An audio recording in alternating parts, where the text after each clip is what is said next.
Baseball, live on the WP11. From Shea Stadium in Flushing, Queens, WP11 Sports presents New York Mets baseball. Today, the Mets take on the Boston Red Sox. Their starting pitchers, Mark Portugal on the mound for the Sox, and Orel Hershiser makes the start for the New York Mets. Welcome, everybody, to Shea on this Sunday. A chance for the New York Mets to take this series against the Red Sox. They are even at 1-1 as interleague play continues on this Sunday afternoon. Hello, everybody. I'm Gary Thorne, along with Tom Seaver and Ralph Kiner. Delighted to have you with us on this Sunday. And, Ralph, for the New York Mets, this concludes a week of some pretty drastic changes. Well, the changes were drastic and surprising, too. And the Mets now with the new coaching staff and some of the players that were here as coaches are gone for a change for the New York Mets, a changing of the guards.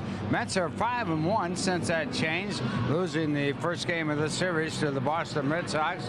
And the overall picture now looks better for the New York Mets.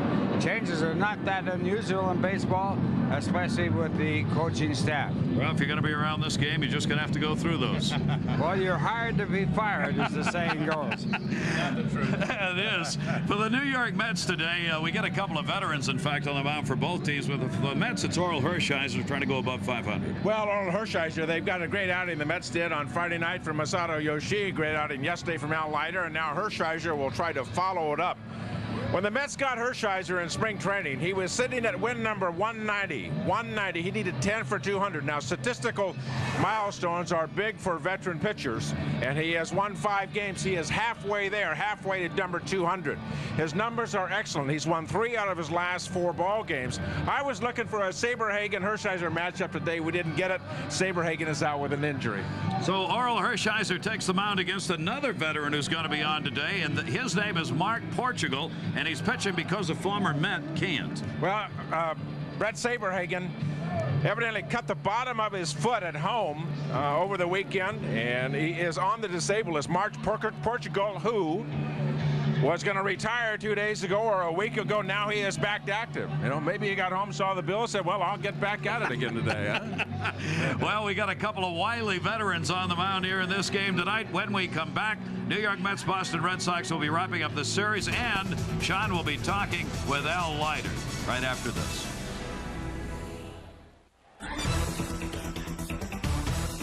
New York Mets baseball is brought to you by Toyota. Stop by your local Toyota dealer and test drive a Camry. Toyota every day. Brewery Fresh Budweiser, who reminds you fresh beer tastes better. And by Ford Cars and Trucks, built for the way you live at your Tri-State Quality Ford store. Closed captioning is provided as a public service by 1-800-MATTRESS. Leave off the last S for savings.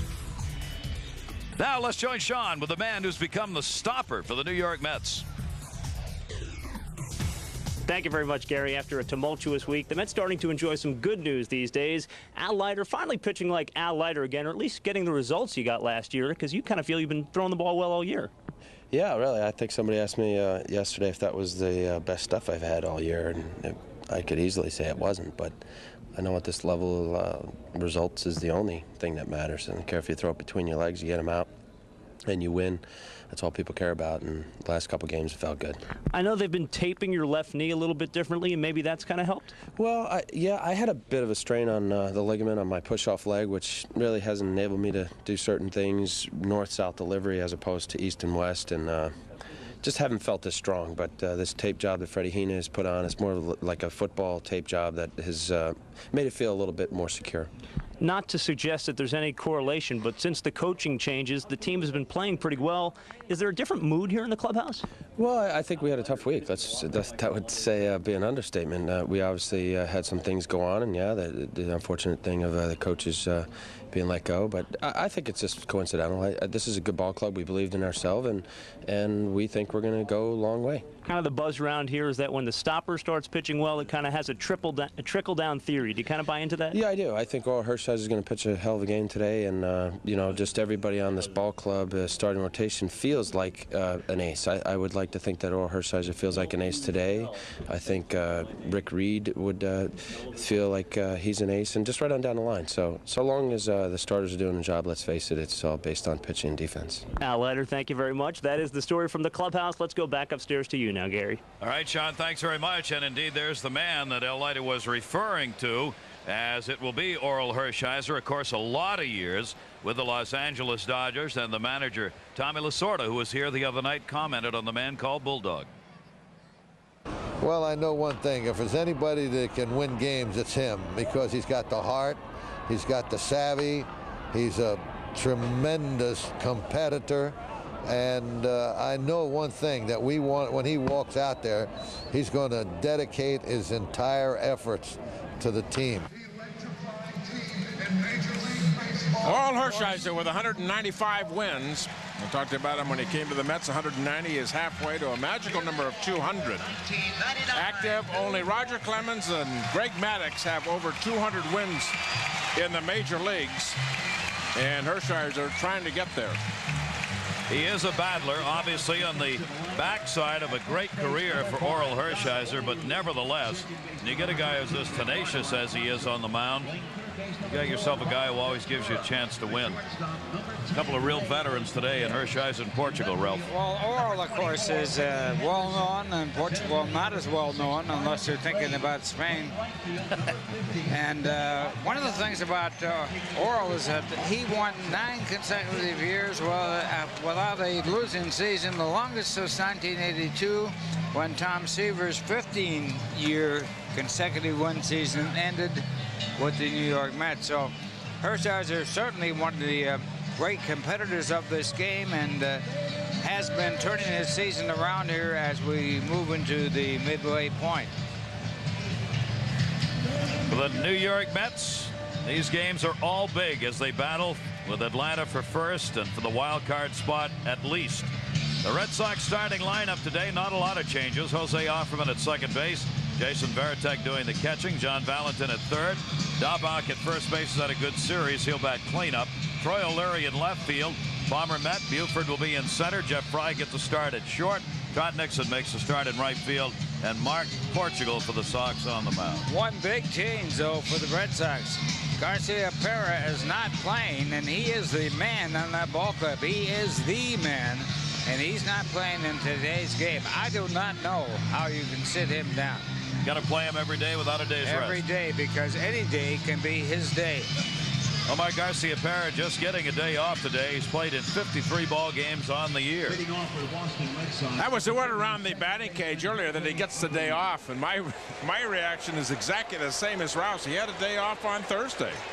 Yeah, they didn't have a game, and he started every game, but he did have a day off on Thursday, the Red Sox, and Jimmy Williams says he just needs a day off. Sit down and watch a game. And I don't know if I'd do it. Saying I'm glad of that. Thank you very much. And here we go. Rubber match in this 3-game set. Jose Offerman leading it off, and Oral Hershiser gets it in with a strike. For Offerman, decent series here against the Mets. He's gone 5 for his last 20. He is now second in the league in doubles and second in triples. Most of these hitters have faced Oral Hershiser a number of times, both in the American and National Leagues. Offerman is 7 for 16 off here. We may not have to use the radar guns in today's game, Tom. You know, you just use them to note the difference in velocity on the fastballs. We've talked about it before. You don't have to throw 95 miles an hour to be effective. It's a change of speeds that makes it effective. Working both sides of the plate. Now, Oral Hershiser has thrown 4 pitches. The count is 2-2. He's thrown 3 pitches on the outside part of the plate, 1 on the inside, which was in off of the plate. You're watching a guy that knows how to pitch, will use both sides of the plate, and change speeds. Both of these pitchers are not overpowering today. Both know how to pitch. Went with a fastball away, 3-2. That's the kind of pitch Offerman in past years would have gone after and struck out.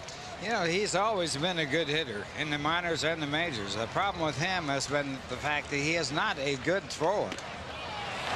And a leadoff walk to a man who likes to steal bases.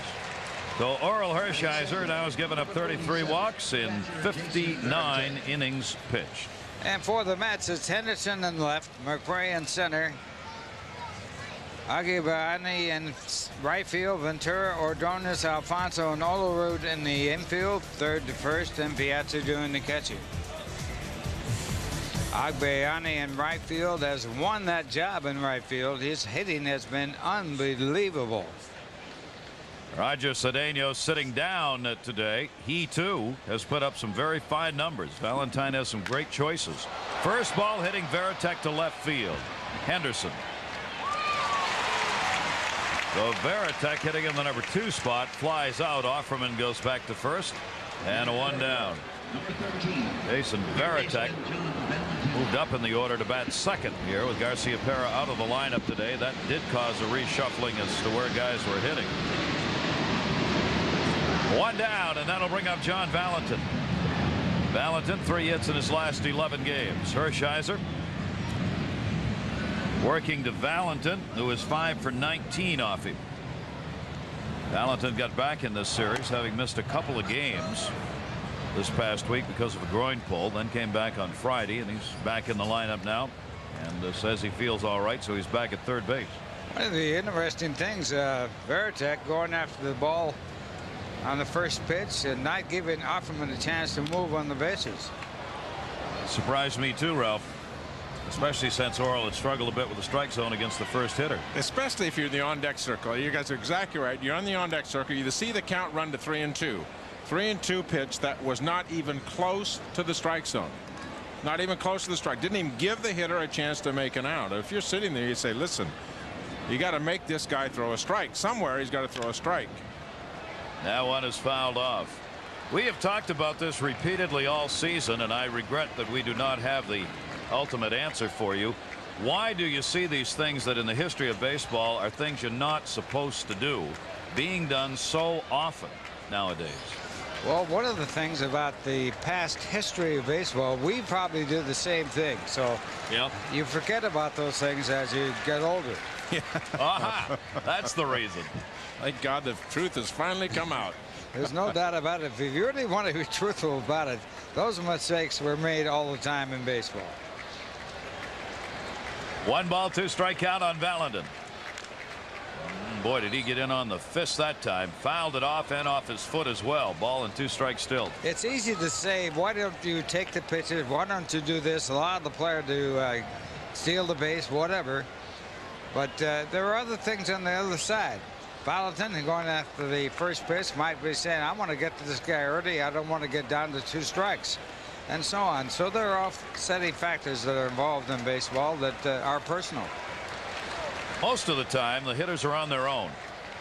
Williams coming out to have a look here after that foul ball caught John Valentin as he limped pretty good out of the batter's box and in front of home plate. He took it hard both ways, on the fist and on the foot. Not much left to take away now. Take a look at it again. The sinker coming into Valentin, and boy, that just does not feel good. Those low inside sinker ball pitchers will do that to hitters all the time. I mean, that's one of the problems with sinker ball pitchers. You foul the top half of the ball down on your foot. I think the first player I ever saw to wear a protective shin guard was Vic Wertz, who did that so often as a left-hand batter. Left-hand batters do it more than right-hand batters. Offerman still at first, grounded towards the hole and off the glove of Ray Ordonez. That will probably go as a base hit, but we'll wait and see. He may have had a play at first on Valentin, who obviously could not run very fast on that bad foot, but he will be credited with a hit. I think Ordonez wanted to do that slide and turn and throw to second. He would have had a shot at second base. It would have been a terrific play. And they're going to score a base hit. I think he was thinking going right behind him there. He was going to go right to second base and not to first on that play. At least he knew before he got there which way he was going to go, and he was going to try and get the lead runner. Even though Valentin cannot run well right now, the play would have been at second base in the only play. Now with one away, here's Daubach. moved into the cleanup spot for the Red Sox. He's done a great job of late. Dahlbeck, one of their leading hitters with runners in scoring position at .321. Very near his overall batting average on the year. He has picked up 21 runs batted in. Garcia-Parra leads the ball club with 43 RBIs. Hershiser went up on him and he chased it 0-2. Dahlbeck, a former Mets player in their minor league organization, never really did much for the Mets. Now at first base for the Boston Red Sox, are a game and a half out of first place in the American League East. Sox have struggled mightily offensively over the last week. Hershiser looking for the out, jammed him. No man's land. Henderson makes the play. 2 down.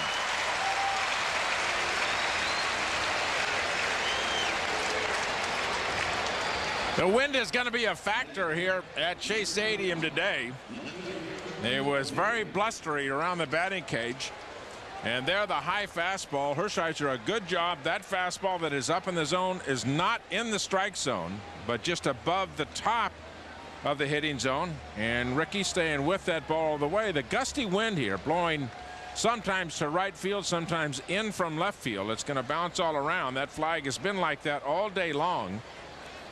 And on a rather blustery day here at Shea, another tough day for the outfielders if it continues that way. A lot of glare, no sun, lots of clouds. Fouled off outside of third base by Troy O'Leary. So 2 down now with runners on at first and second. Bear in mind, Offerman, the lead runner, good speed.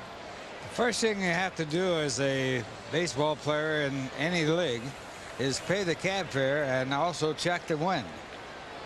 In that order? Not necessarily in that order. If you can get out of paying the cab fare, you're ahead of the game. And swung on and missed 0-2. You just get to the hotel and jump in the cab with some dumb pitcher and figure, well, this guy, he'll pick up the. Always go with the hitters. Don't go with the pitchers. Because the pitchers want the windows rolled up, the air conditioning off. Can't hurt that arm. Looking for the out. He got it. Greg Bonet, home plate umpire, rings up O'Leary, who went around. And Orel Hershiser works his way out of it despite a leadoff walk to Offerman. This swing ended the inning. Mets coming up. Mark Portugal will be facing the New York Mets today, and Bobby Valentine's lineup will look like this. Ricky Henderson will be leading it off in left field. Edgardo Alfonso, John Olerud, Piazza in the cleanup hole. Robin Ventura, Brian McRae, Benny Edbayongi, Ordonez, and Orel Hershiser. And the 36-year-old right-hander starts with ball 1. Mark Portugal, 3 wins, 4 losses. Veteran, a lot of ball clubs, a lot of games. And like Orel Hershiser, works around the plate. Ricky Henderson, just 2 hits his last 12 at-bats for Henderson, starting in left today. Portugal's 2-0 pitches in the outside corner.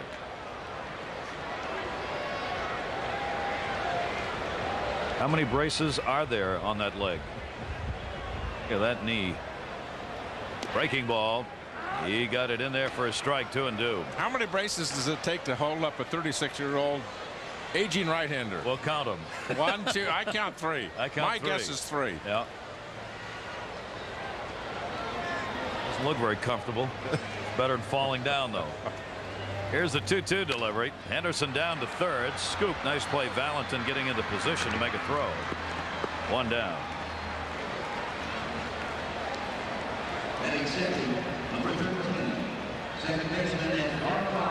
The numbers on Mark Portugal. This is 11th start, 3 and 4, with an earned run average a little bit over 5.5.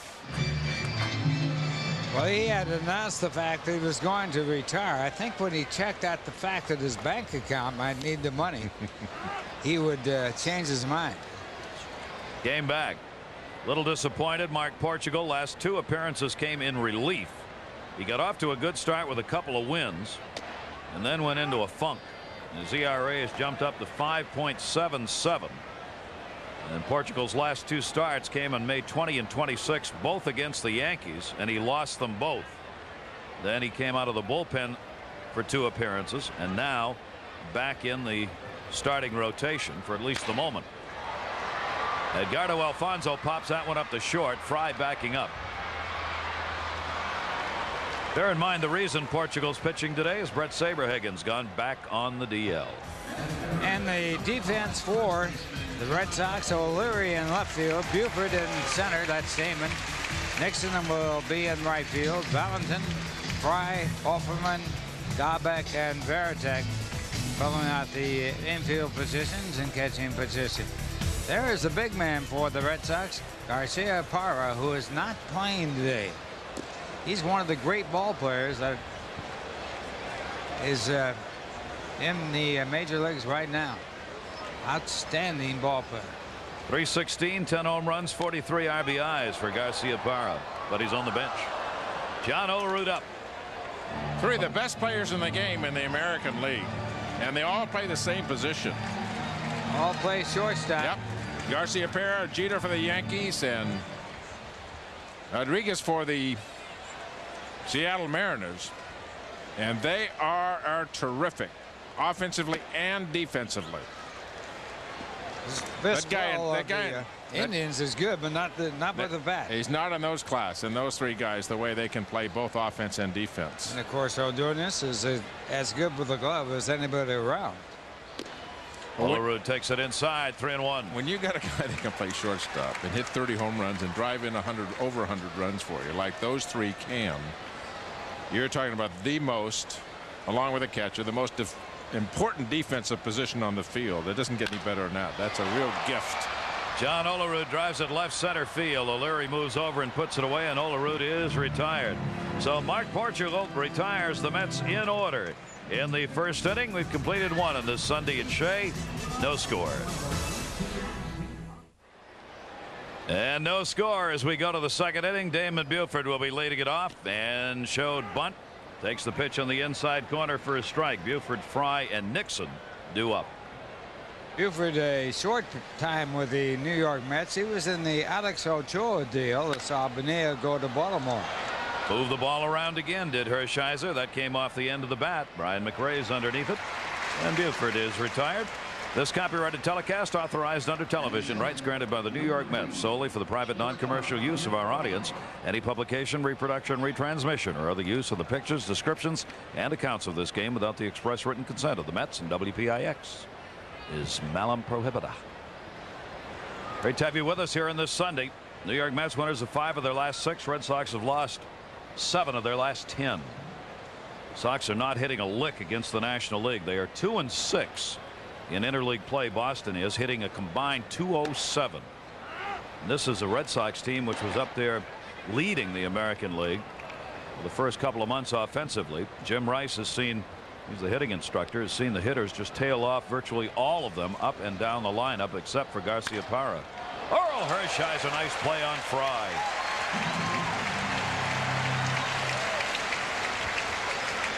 The Red Sox were not playing very well before they went to Montreal, Gary, and you think they'd go up there and possibly get healthy.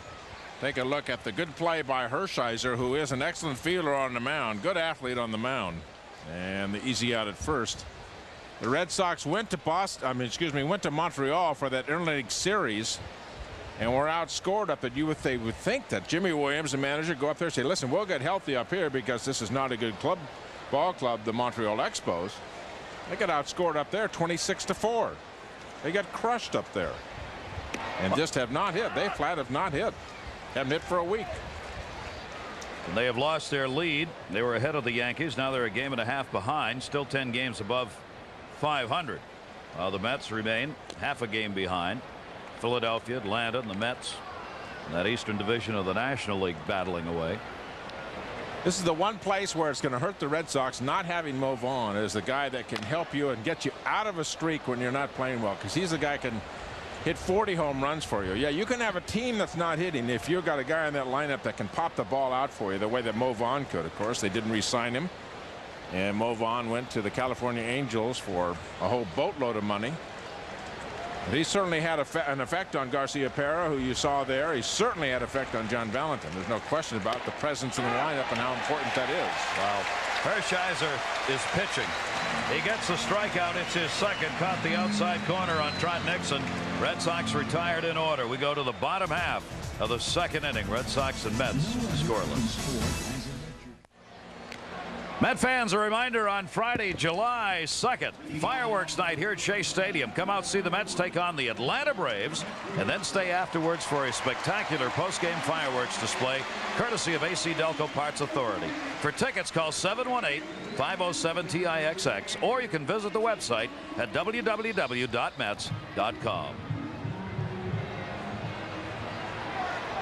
It's not a hot day here. It is a little humid. Orel Hershiser getting toweled down a bit there. Mike Piazza coming to the plate. Piazza, Ventura, and McRae due up. Piazza's got a 16-game hit streak. 8 hits in his last 22 at-bats. As Mike has been on a tear, both long ball and average-wise. Piazza now is up to his average, 326, 12 homers, 38 RBIs. Portugal's in with it, 0-2 in a hurry. You know, it's amazing that the respect you get when you're 40 years old. He gets toweled down. We're talking about Hershiser. When he came to the major leagues on a day like this, he'd be sitting alone. Age has its privileges. 1-2 strike count on Piazza. Of course, winning close to 200 games gets a little respect right there. Doesn't hurt. Piazza's had 3 home runs off Portugal in his career. He's 10 for 41 with 3 homers off this right-hander. Breaking ball misses down low. Piazza not biting on it. 2 balls, 2 strikes.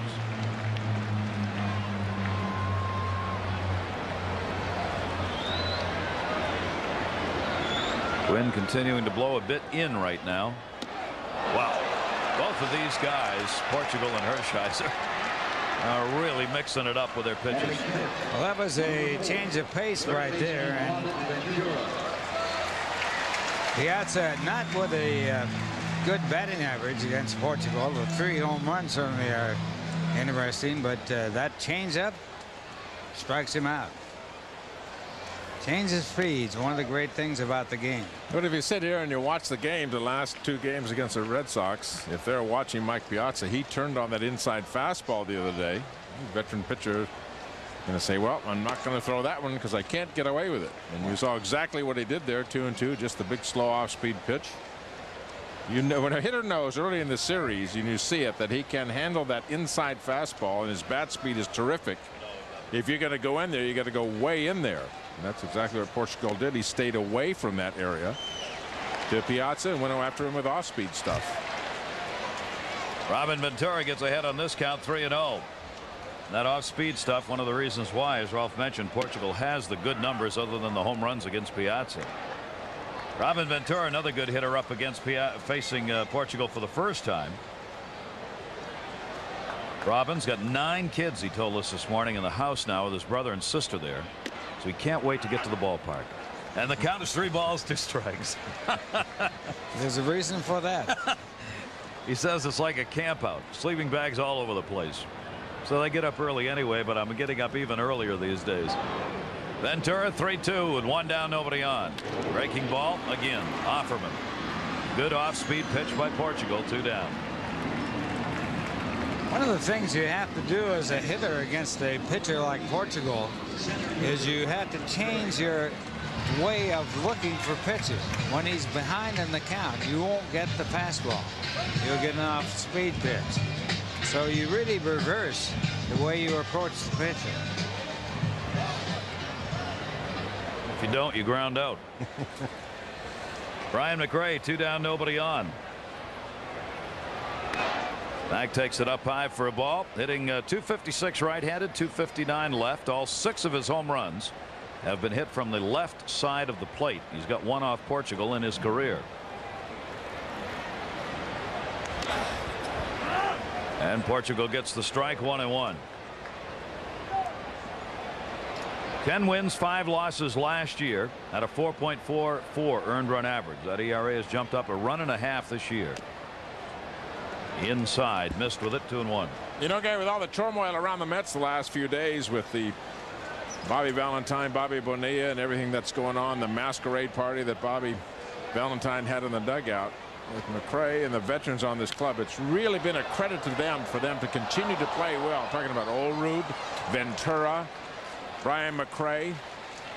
And they very easily could have gone into a team funk. There was such distraction on the sidelines, but it is a credit to the veterans on the ball club that they have kept their focus on what their job is, and they have done a good job in the midst of all this. These kind of times, it really helps to have a ball club loaded with veterans. Huh? You got that right. Oh, you got Olerud, you got Ventura. There's Leiter, picked it up yesterday. Said, yeah, no, that stuff goes on. You just deal with it, put your uniform on, and go play. And that means a lot. McRae drives that one. That wind again, holding that ball up a bit. Buford came over and made the play, and Mark Portugal has retired. All 6 Mets faced. We completed 2 at Shea. No score. Welcome back, and Mark Portugal, who hadn't had an at-bat this year, pops that one up, and it's hauled in by Edgardo Alfonso, and Portugal's retired on 1 pitch. Now that was a great scene. Did you see how Excuse angry me he for was? laughing. He's a hitter. This is so great. What are you? You're laughing at an opposing pitcher. No. I'm sorry. I can't believe it. And I'm sorry for laughing, but now And you here's the should guy be. who hasn't been up. And he's thinking, no, don't watch the ball. Watch what he does to the bat after he thinks he should hit a home run. And he gets it, he throws the bat away. And he almost hit the umpire in the head because it stuck to the glue or the tar on his batting gloves. That was quite a scene right there. That is what you call an optimist. He's seen other hitters do that. Ken Griffey does that sometimes. Here's Jose Offerman. Portugal's retired. Well, he's out in this inning. If you watch and you allow it, there is good humor at Look the at this, ballpark. look. Portugal. Checking his heart. Go on, check. He says, you know what he's saying? I was right on that ball. I finally hit that square. That wind in center field couldn't have kept it in here. The guy hasn't batted for at least a year. Yeah. And he gets the first pitch. I'm sorry. Swings at it and pops it up. And then I'm not happy about the fact he popped it up. Now, are you still telling me these things always happen in baseball? Are you going to stick with that? You know Yes, what they're going to say? You know what they're going to say on the bus, too? Oh, When he You gets on almost that, had that one. you were just... You were, I mean, just you a just missed. Just Yeah, missed yeah, that the wind got it. The wind got it. Otherwise, that thing, who knows? Brooklyn, Queens, upstate New Hampshire. 1-2 delivery and a nasty inside pitch to Offerman. This may be going to Cooperstown. This is the classic Ted Williams swing and the fling of the bat. And then he looked back to see. He knew it was going by the umpire. Oh, Hey, look at this. Man. Hand on heart. And he gets a little help, too. You okay? They want to find out if he's still alive. Offerman drives that one to center field again. The win. Not that it would have been gone, but a lot of these balls are being held up. 2 down. Yeah, that's what happened to Portugal. See, he'll come back and say, see, same thing, Jose. I had the same problem. The wind got it. Wind got it. 2 down. That's atop the stadium. Generally, the flags on top of the stadium down the right field line are the best at showing what generally the direction the wind's blowing in. The center field flag is not a good one to go by. And the word you use, generally. Generally. On the other side of the field, it could be totally different. Yeah. That's right. Yeah. Well, when the Jets played football here at Shea Stadium, he used to put a little flag on the goalpost. So you knew exactly when you're kicking field goals or points after touchdowns, you know which way you had to shade the ball. Wind here just swirls all over the place. Yeah. Did you pitch any differently here on windy days? No, you know, it didn't affect you. Didn't affect me at all, no. Jason Varitek, 2-0 count. With all those strikeouts, how the Doesn't matter. Didn't make any It's not difference. going in the air anyway. 2-1. Rusty Staub used to say that if the Jets were taking off coming over Shea Stadium, which is one of the takeoff paths or whatever you call them, that the wind up above was blowing a certain way, and then if they were taking off some other way, it was blowing some other way. I said, Rusty, if you can hit the ball that high where those Jets are, you know, you're going to get the world's longest home run. Another fly ball out off Oral Hershiser. Varitek retired, and Hershiser, after giving up the single to the third batter, has retired the rest of the Soxy space. Let's take a look at the out-of-town scoreboard, brought to you by Toyota, as Oral Hershiser try and find somebody else's bat to hit with. A lot of games going on, of course, on this Sunday. Steve Avery pitching in that one for Cincinnati, but Cleveland ahead. Tampa Bay cannot buy a win. An ugly season there. Rain delay in Philadelphia. Schilling scheduled to go in that game. Third inning, no score in Pittsburgh. KC. They've got a postponement already in Milwaukee with Minnesota scheduled to go. Cardinals, McGuire are at home. White Sox have played very well at Wrigley Field. The later starts today. Benny Agbayani. Mercy, mercy, mercy. 9 home runs, 16 RBIs, batting .394. He should see an awful lot of change of speeds here in this sequence. There's a fastball. That's unusual. He has just taken hold of the fastballs he has hit. 9 home runs. Really on a wonderful home run pace. And he got out in front of that one. Fry at short. Benny Agbayani, of the home runs he's hit 7 at home. I was looking today. 7 home runs here at Shea Stadium. So does Mike Piazza have 7. Piazza's had 100 at bats. Agbayani's had 46 at home. That's the kind of pace he's on. And he got a changeup out there and popped it up. If he had enough at bats, he'd be on the list you were talking about, Gary, about the guys that are on a pace for hitting 50 home runs for real. Wow. I was saying, Tom and I were talking about this morning. I was mentioning it to Ralph. It's just ironic what's happened. The public perception, to me, is always interesting about anything, sports or otherwise. But, you know, last year it was Sosa, McGuire, every single day, home run, home run, home run. Ray Ordonez the other way. He's got a base hit. There's the first hit of Portugal for the Mets. You've got Griffey and Canseco in the American League with 23 home runs apiece. In the National League, you've got another 4 or 5 guys who are on a pace to go over 50 home runs on the season. Sosa, Bagwell, Bell all have 20. Mondesi, McGuire have got 19. There isn't one word being written about it. It's too early. That's part of it, although it didn't affect last year when McGuire and Sosa. It's the norm. It's almost like it's expected now. I mean, 50 home runs anymore? So what? I think one of the real stats that hasn't been talked about at all is Seattle has a pace of home runs to hit 330 in the season for one team, which would shatter the overall team home run record for 1 year. Just amazing that that's going on, and it just, as Tom said, it's almost become what people expect. Looking for the bunt, you better believe it. Oral Hershiser, Portugal will step off. Hershiser 3 for 21 at the plate. It's raining in Philadelphia, and I'm getting a little worried in New York right now. And you can't presume that Oral Hershiser is going to bunt. He's very good at showing bunt and then trying to shoot the ball between the hole between first and second base. The old Casey Stengel butcher boy.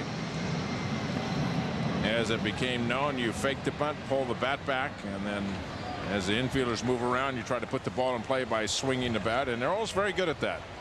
Butcher boy, said by Casey Stengel, meant chop down on the ball, and you use a butcher boy chop when you're chopping meat, and that's where he came up with the so-called saying. Apropos. Moving in at third base, Valentin. 1 out. Hershiser does not have a sacrifice this year in Portugal, spending a lot of time watching Ray Ordonez at first base. Things really haven't changed much, Gary. When I was playing with Pittsburgh, I had 3 home runs my first 3 at bats, grounded out my 4th at bat, and got booed. So people expect an awful lot. There he goes. Hit and run was on. Plays at second. They're going to get 2. Outstanding play by Jose Offerman. A quick decision. Got it to Fry, who made an easy turn. So the hit and run ends up being a double play. And how about Jose Offerman? This is the guy who could not find a position to play in Major League Baseball.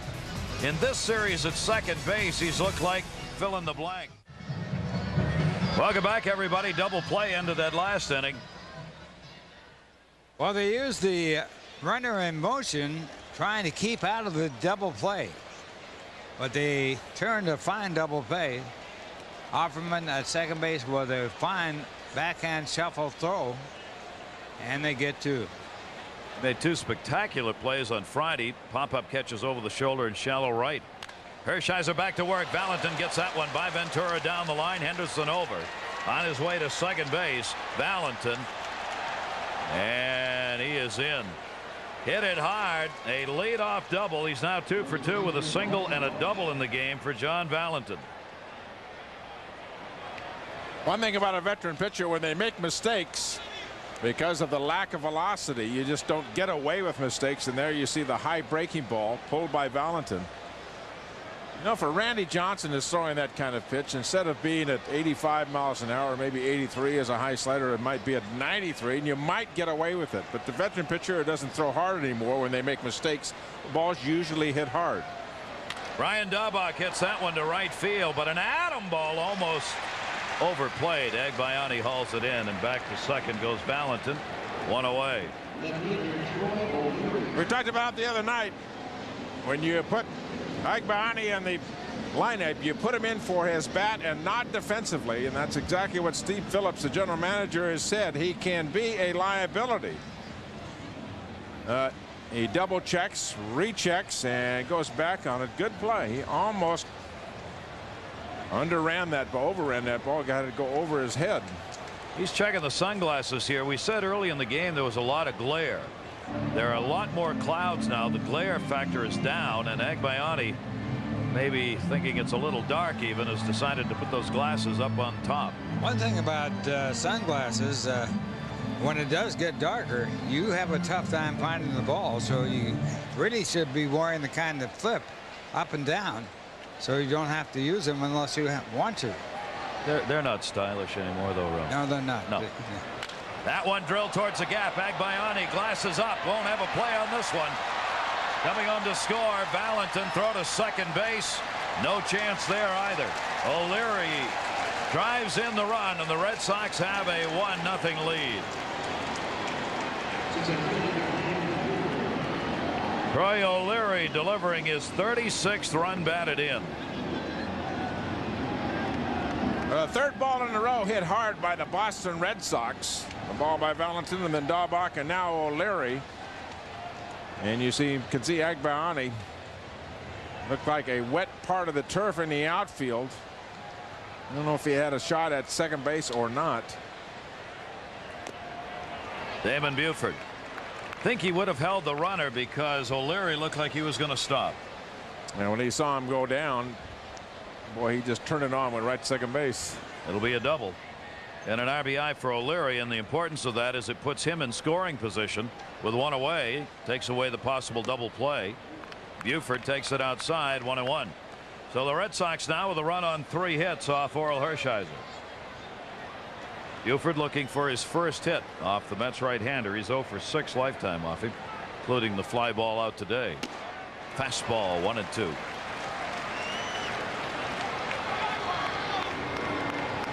Oral Hershiser's been hit fairly hard, as Tom said. When he's off, he gets stung. Opponents hitting .287 off him, and right-handers .326, way above the left-hander numbers at .238. Down and away with 2-2. And if you look at numbers for my veteran right-hander like Hershiser is, and you look at left-handers hitting less than right-handers against him, you know that the off-speed pitches are becoming his out pitches. That will tell you that he's using that off-speed pitch a lot against left-handed hitters. 2-2 delivery. Buford swings and is gone. Third strikeout for Hershiser. Let's take a look at today's Dodge trivia question. On this Sunday, this Boston franchise had 3 nicknames prior to Red Sox. What were they? What were the 3 other nicknames for this Red Sox franchise? Don't look at me. I didn't look at you. I didn't go back that far. Jeff Fry, runner at second base and 2 down. The Boston ballpark, Fenway Park, was built in 1912. The opening day in Fenway Park was the day that Titanic sunk. So they weren't even on the front page with that new ballpark in Boston. Having been a Red Sox fan all my life, let me assure you things never changed. The Titanic kept on sinking and still does. Of course, the curse of Babe Ruth is the thing they talk about. The Red Sox won 5 World Series before they traded Babe Ruth. They have lost their last 4 since that trade. One time to the Mets in 1986, which was a unbelievable loss. 2 ball 1 strike count on Fry. 2 down.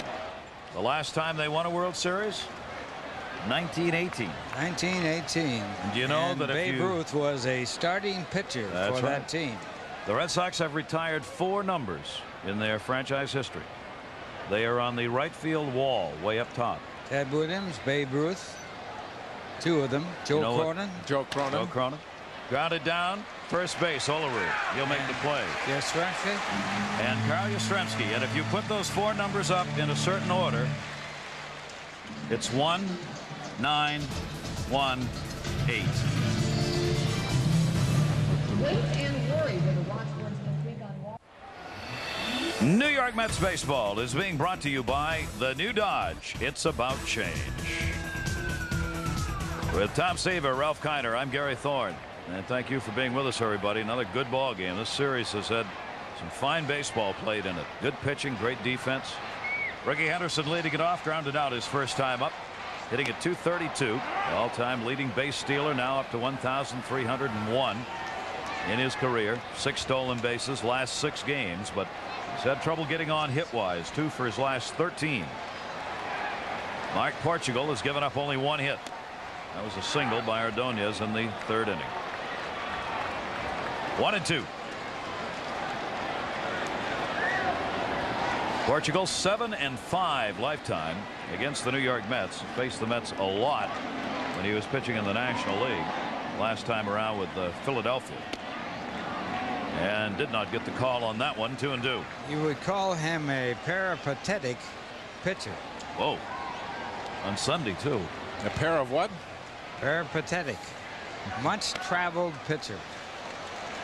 3 ball 2 strike count. You know, speaking of Sunday, Yes. the Red Sox didn't play any games until 1929 on Sunday in Boston. They played their first Sunday game in 1929, and they played in Braves Field, the National League ballpark, because the ballpark at Fenway was too close to the Back Bay Church. Do you realize your Freudian slip there? No. They prayed at Braves Field? Well, they prayed a lot in Boston since 1919 when they traded Babe Ruth. 3-2 delivery, foul back. Well, after all, we're talking about the home of Puritanism. Roger Williams' establishment in Rhode Island spread throughout New England. That's true. So Puritanism would not allow the playing of games on Sunday of any kind, much less baseball. And that is our history lesson for this Sunday.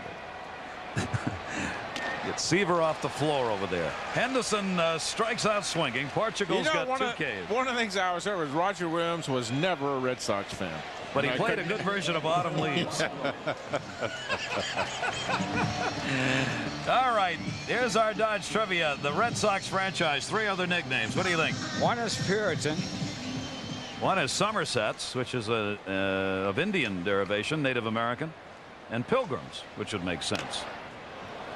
Fouled off the mask by Edgardo Alfonso that time off Veritek.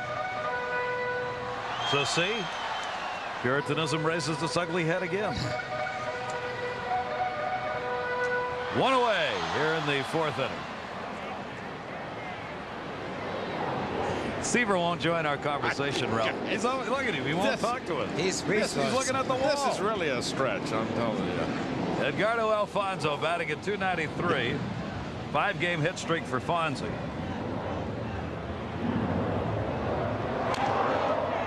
Two strikes. One of the things about the Boston Red Sox, Babe Ruth was a pitcher for the Red Sox. Started his career with Boston. He had a record of 49 wins and only 20 losses playing for the Red Sox from 1914 to the year 1920. Offerman. 2 down.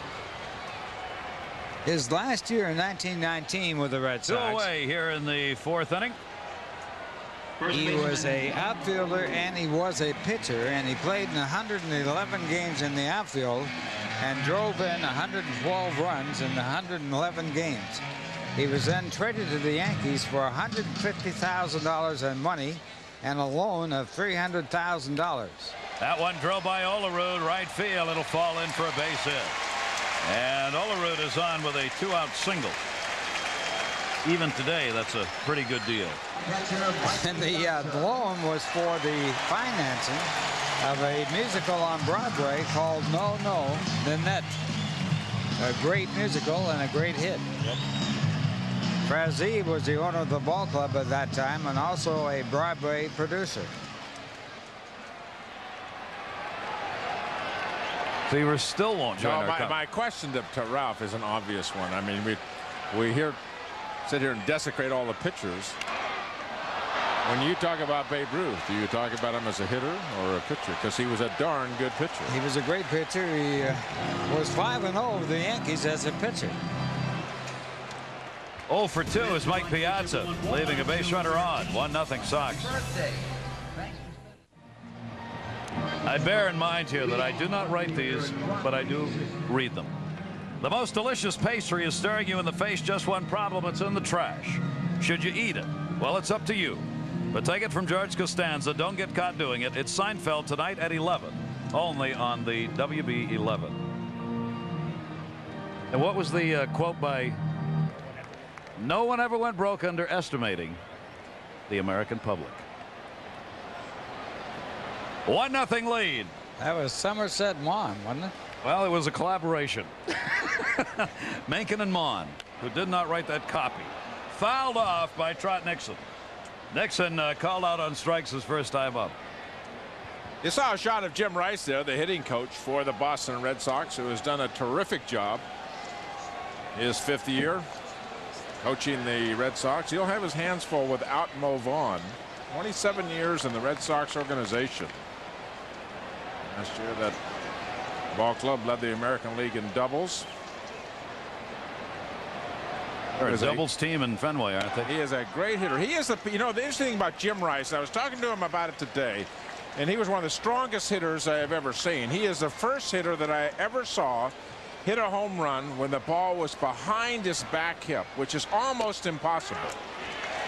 And you see it a lot today. You see it a lot of balls hit to the opposite field as Nixon strikes out. I don't know, I'm going to get Ralph's on this, but I actually saw Rice, which I thought was an amazing feat in the sense the ball was behind his back hip and he hit the ball out of the ballpark. I mean, he was as strong from the forearms down as anybody that played the game. He is the first man and the only man that I ever heard about that ever checked on a swing and broke the bat in half. I saw that. I remember that game. Check swing and the bat broke in half. Didn't So hit the strong ball. that he actually stopped the handle of the bat so quickly and so hard the barrel kept on going. That's right.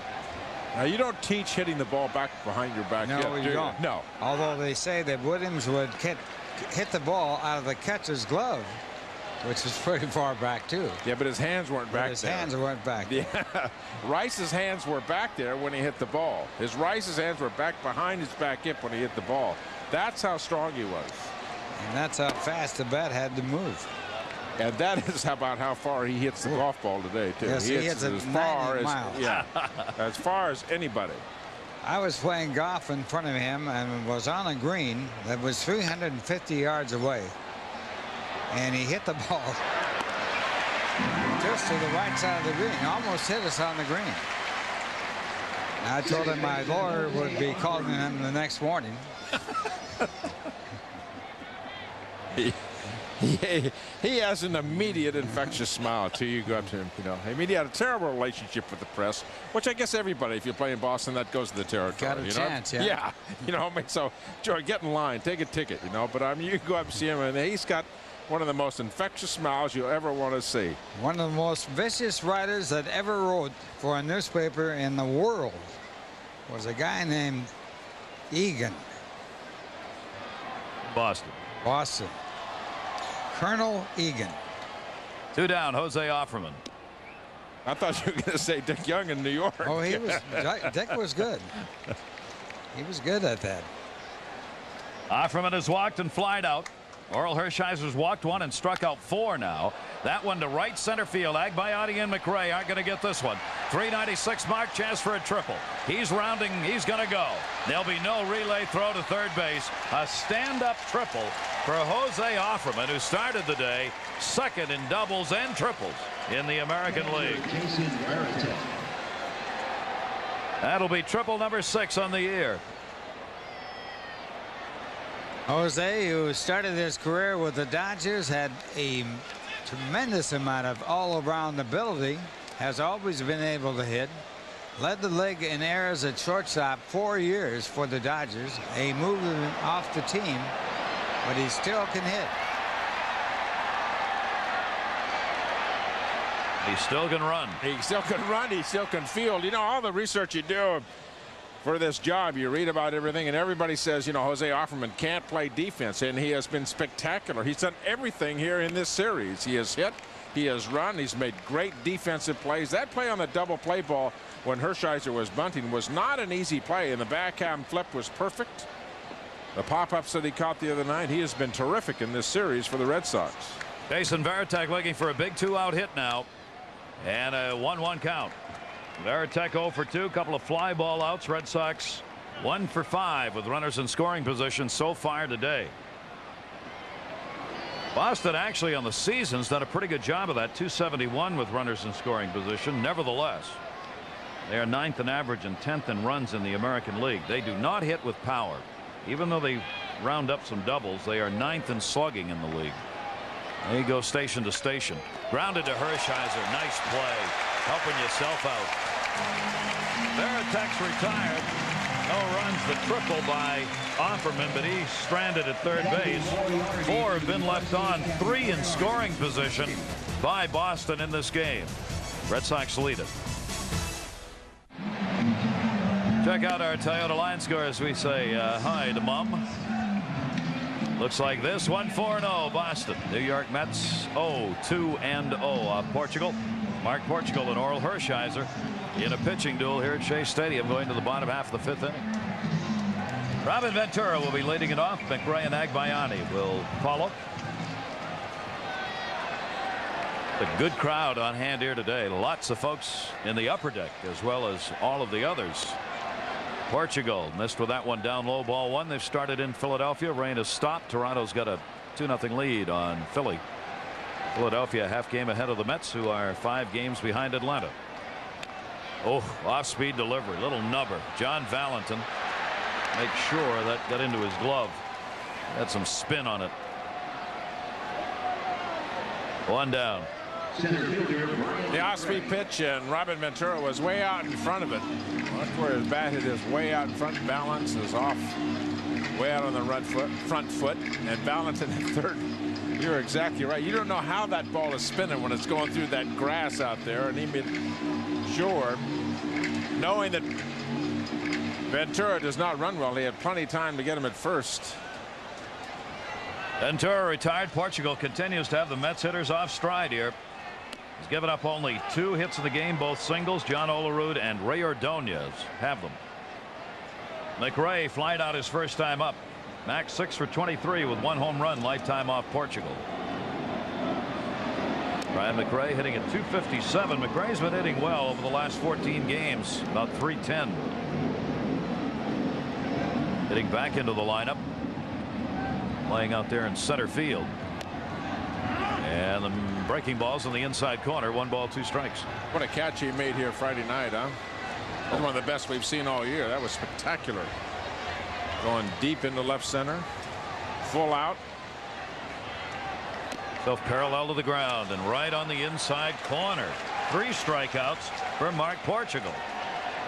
That catch on by McRae was a catch a la Tommy Agee. Good fastball. See, the hitters are leaning in, out, forward. He's got them off stride. He's really doing a number out there right now. That'll bring up Agbayani, who popped out his first time up. Agbayani, 389, 9 home runs. First ball hitting to third. Valentin's got a wait, foul ball. In the would you believe category, that Benny Agbayani would have the best home run ratio per at bat in Major League Baseball. That Paul Bird of Philadelphia would have more wins than Kurt Schilling. You're making this up. No, No, you're not. But that's unbelievable. It sounds like you are, yeah. How about this swing, Ralph? Well, the leg kick, and it's gone. Out of the ballpark, and another home run by the man from Hawaii, 5-0. Looks like Sadahara. Oh. That's the way he used to hit, only Yeah. left-handed. And, of course, going back to the first guy that ever did that, it was Mel Ott. Agbayani at the top of the National League. Head of those big names. Not necessarily Echeverria, but McGuire. Everybody's in this parade Everybody's for 50 on it. home runs. Get in there. 50 home runs? Yeah, we got a couple of guys that do that. 1 ball, 2 strike count. Agbayani popped out. He was caught off stride in his first at bat by Portugal. It has been very impressive so far in this game. Not this time. And another one. Way back. Home run. Benny Agbayani. Holy cow.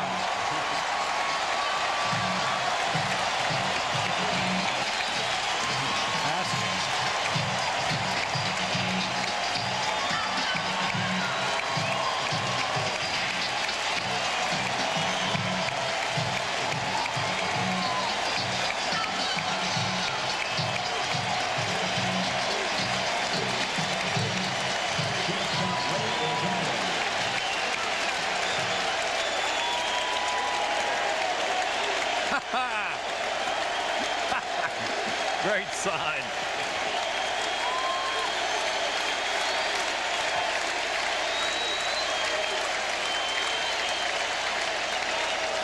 Well, this time he does the Sammy Sosa dance after the home run, and he knew that was gone again. 10 home runs, 17 RBIs, game tied at 1. Benny Agbayani. He knew it was gone before it got to home plate. On the way there. He saw that ball, and it was a high off-speed pitch. Chopper up the middle. Ray Ordonez, 2 for 2. 4 hits off Portugal. Jimmy Williams has seen the lead slip away here. Each team now with 4 hits in the ball game, and Portugal getting touched a bit here in the 5th. This story is about ready to become real nationally. Benny Agbayani. I mean, now that he's got double digits and has kept this going long enough, national attention is going to come to him because he's going to play now. No longer a question of when will he be back in the lineups. Now a question of when you're going to take him out. If Orel Hershiser takes the strike.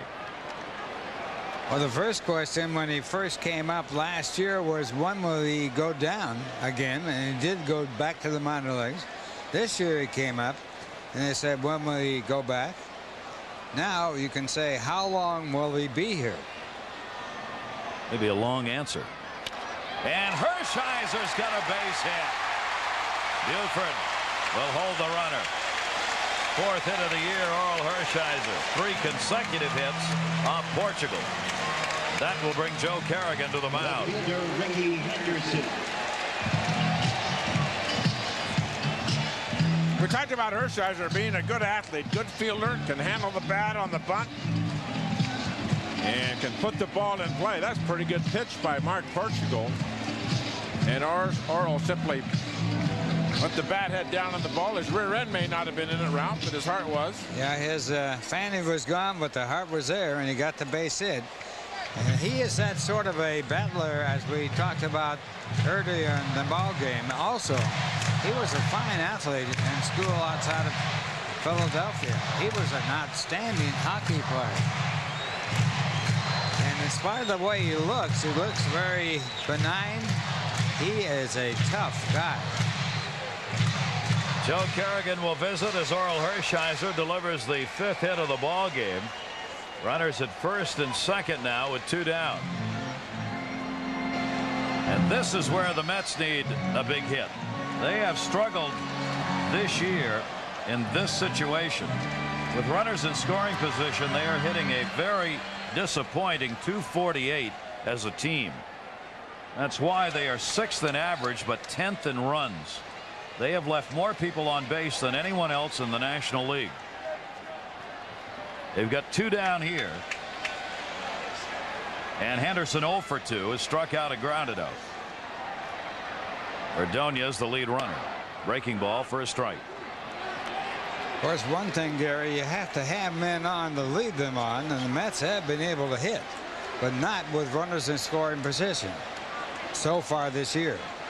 They have the type of hitters that can do that, though. Ricky Henderson is one of those who struggle, 1 for 16 with runners in scoring position.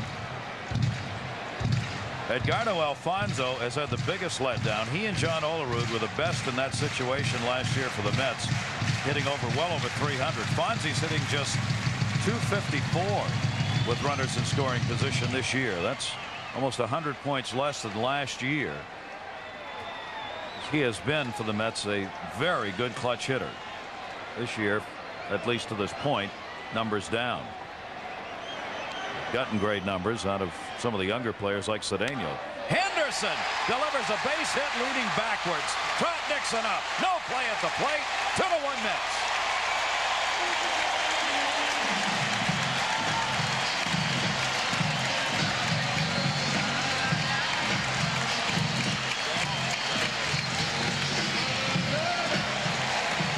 Well, all this with 2 outs. You can see not a pretty swing by Ricky Henderson, but gets the wood on the ball, and that's what counts.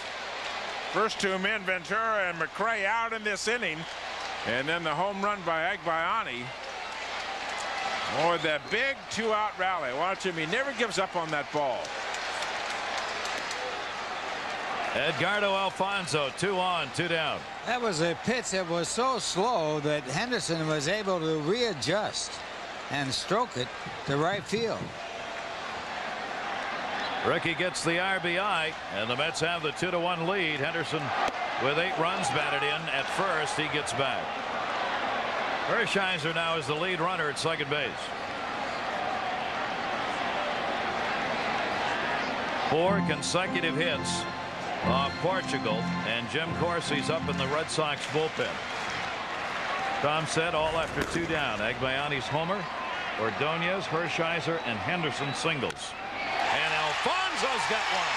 Hershiser coming. Trot Nixon. Here's a throw to the plate. Off the mark. Hershiser scores, and the runners move up.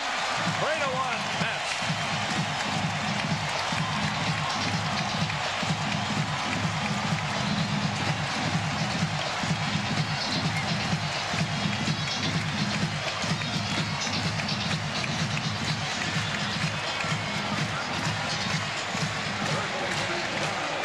About a veteran pitcher like Portugal, you wonder how long he can go through the lineups. He's made it through twice, and Henderson started the 3rd time for the Mets.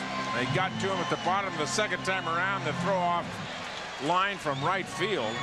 So all this with the first 2 outs in the inning. One of the things, Tom, about Cookie Rojas, the third base coach, he spends time very early in batting practice when the other team is hitting, watching the players field. And he took a gamble there, but he knew that the throw by Nixon did not come from a strong arm, and that throw off line allowed the runner to score from second. Credit that to Cookie Rojas. He sent Hershiser on this play, even though Olerud and Piazza drew up, and he scored easily on the bad throw. Good job by Cookie. John Olerud now with a chance in the dirt. Good stop by Veritek with Henderson on at third base as a lead runner. RBIs have gone to Henderson, Alfonzo, and Agbayani in the inning. Edgardo now with 32 runs batted in, and Oral Hershiser scoring will get a rest here. giving the Mets a 3-1 lead, helping himself with a single. Coming around as Kerrigan, the pitching coach, on the left, and Williams, the manager, look on. 1-1 delivered to Olerud. 1-2. Bear in mind, Portugal has not started a game since May 26. His last 2 outings were out of the bullpen. And in the 2 starts he had against the Yankees, he went 4 innings and 6 innings respectively in the last 2 starts made. 1-2 breaking ball, and it looks like the gas tank's emptying out on Portugal. 2-2.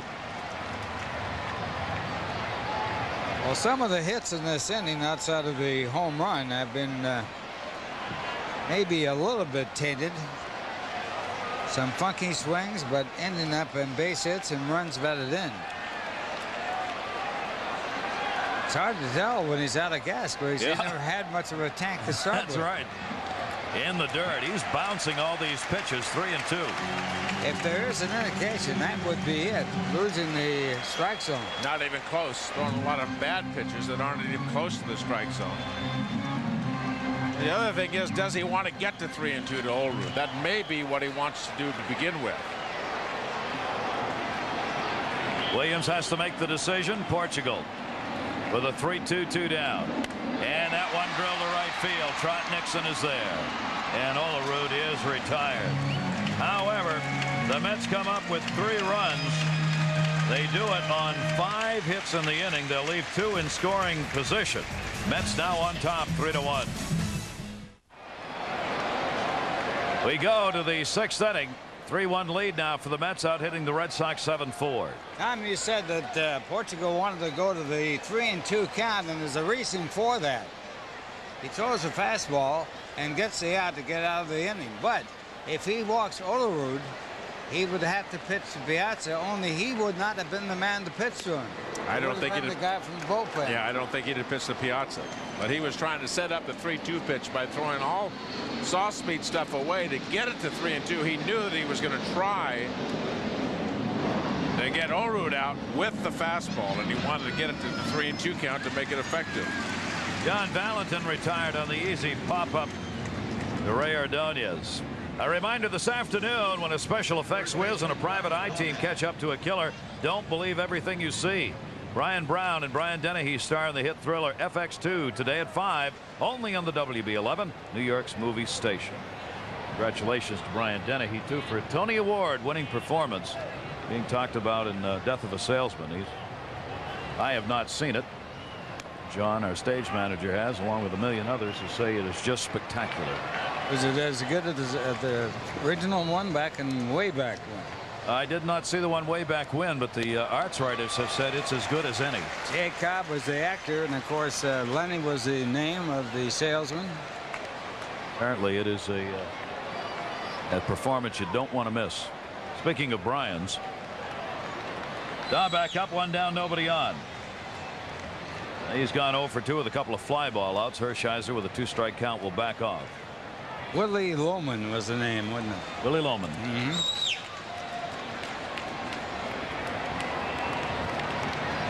Portugal, no walks, 3 strikeouts, but tagged for 3 runs, 5 hits in the 5th inning. That was sort of a story of a baseball player on the road. Yeah, yeah.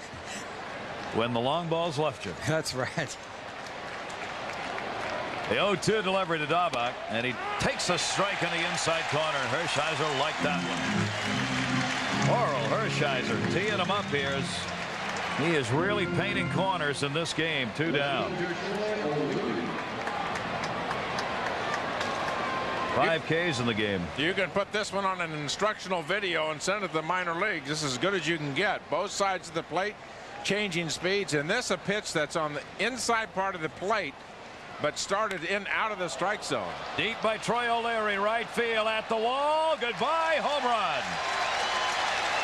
Troy O'Leary with 2 down, who had a double and an RBI his last time up, makes this a 1-run ball game.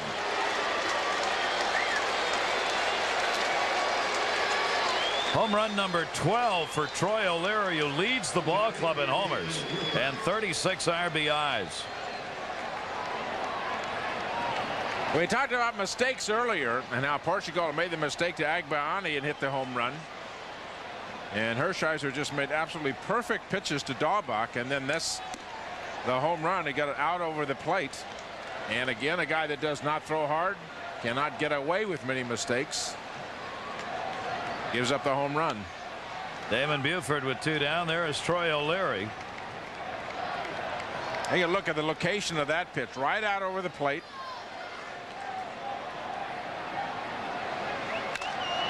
Buford drives it to center.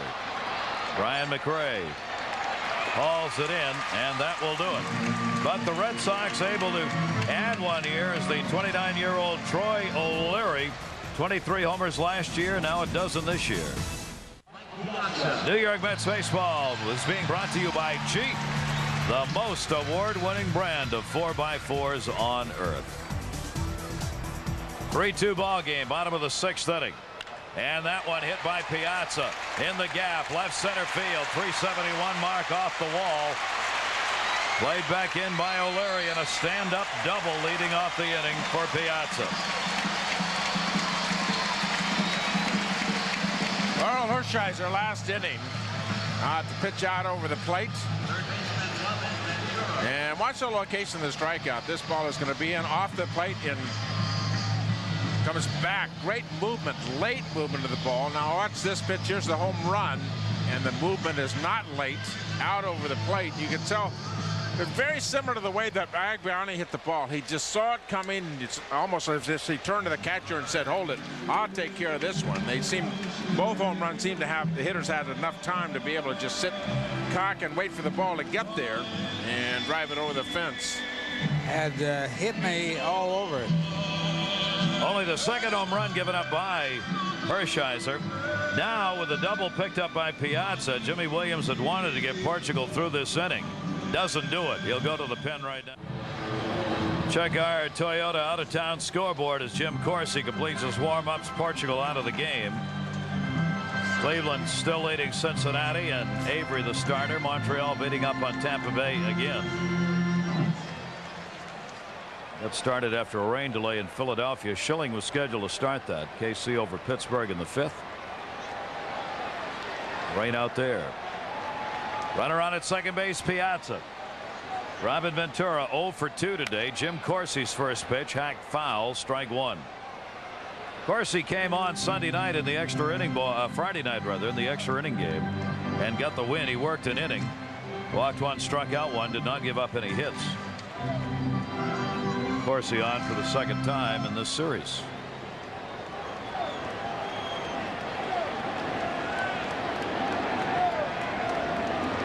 Robin Ventura, fastball taken inside, 1-1. You wonder about that pitch, because one thing here Ventura is going to try and do is pull the ball to the right side. And when you pitch a batter inside, that's the ball you can handle and pull. And that one pulled again, but foul. 1-2 count on Robin Ventura. You know what he's doing? He doesn't have a fastball, and he's trying to throw soft stuff in there, and he won't be able to hit it fair. You pull it all both on foul. Yeah.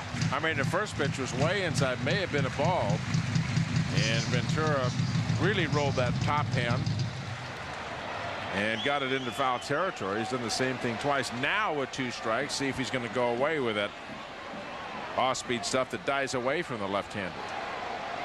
1-2 delivery. Robin, he did. Went away. O'Leary backing up now, hauls it in. 1 down. Robin Ventura retired, 1 away. Oh, Tom called that correctly. He stayed inside, got 2 strikes on the foul balls, and then went outside. And he hits the ball to left field, and the runner cannot advance. Yeah, but you know what the key really is, though? How do you get there? How do you get to 2 strikes? How do you get the fly ball out there when you know you can't get 2 strikes on a hitter like Ventura when you got the stuff that Corsi does? And he's throwing the ball inside, exactly what you're talking about, Ralph, and saying, listen, I got to throw it in there because I want that ball to be fouled on the right field line. That's where I want my strikes to be. Jerry Koosman used to do the same thing. He did it with a good fastball, but he would leave pitches that were not real good pitches to hit but the velocity wasn't there, and hitters would hit up 9 miles foul down that left field line, right-handers, and they think, God, I just missed that ball. And then all of a sudden he gets you 2 strikes and you throw that fastball on the outside corner and be about 3 feet behind it. You got to find out where you can get your strikes in the sequence of pitches. Of course, he's been around. He knows how to do it. Drilled in the air, right center field. Brian McRae, way back of the wall. Trot Nixon, goodbye, home run, 2-run shot McRae. 5-2 Mets.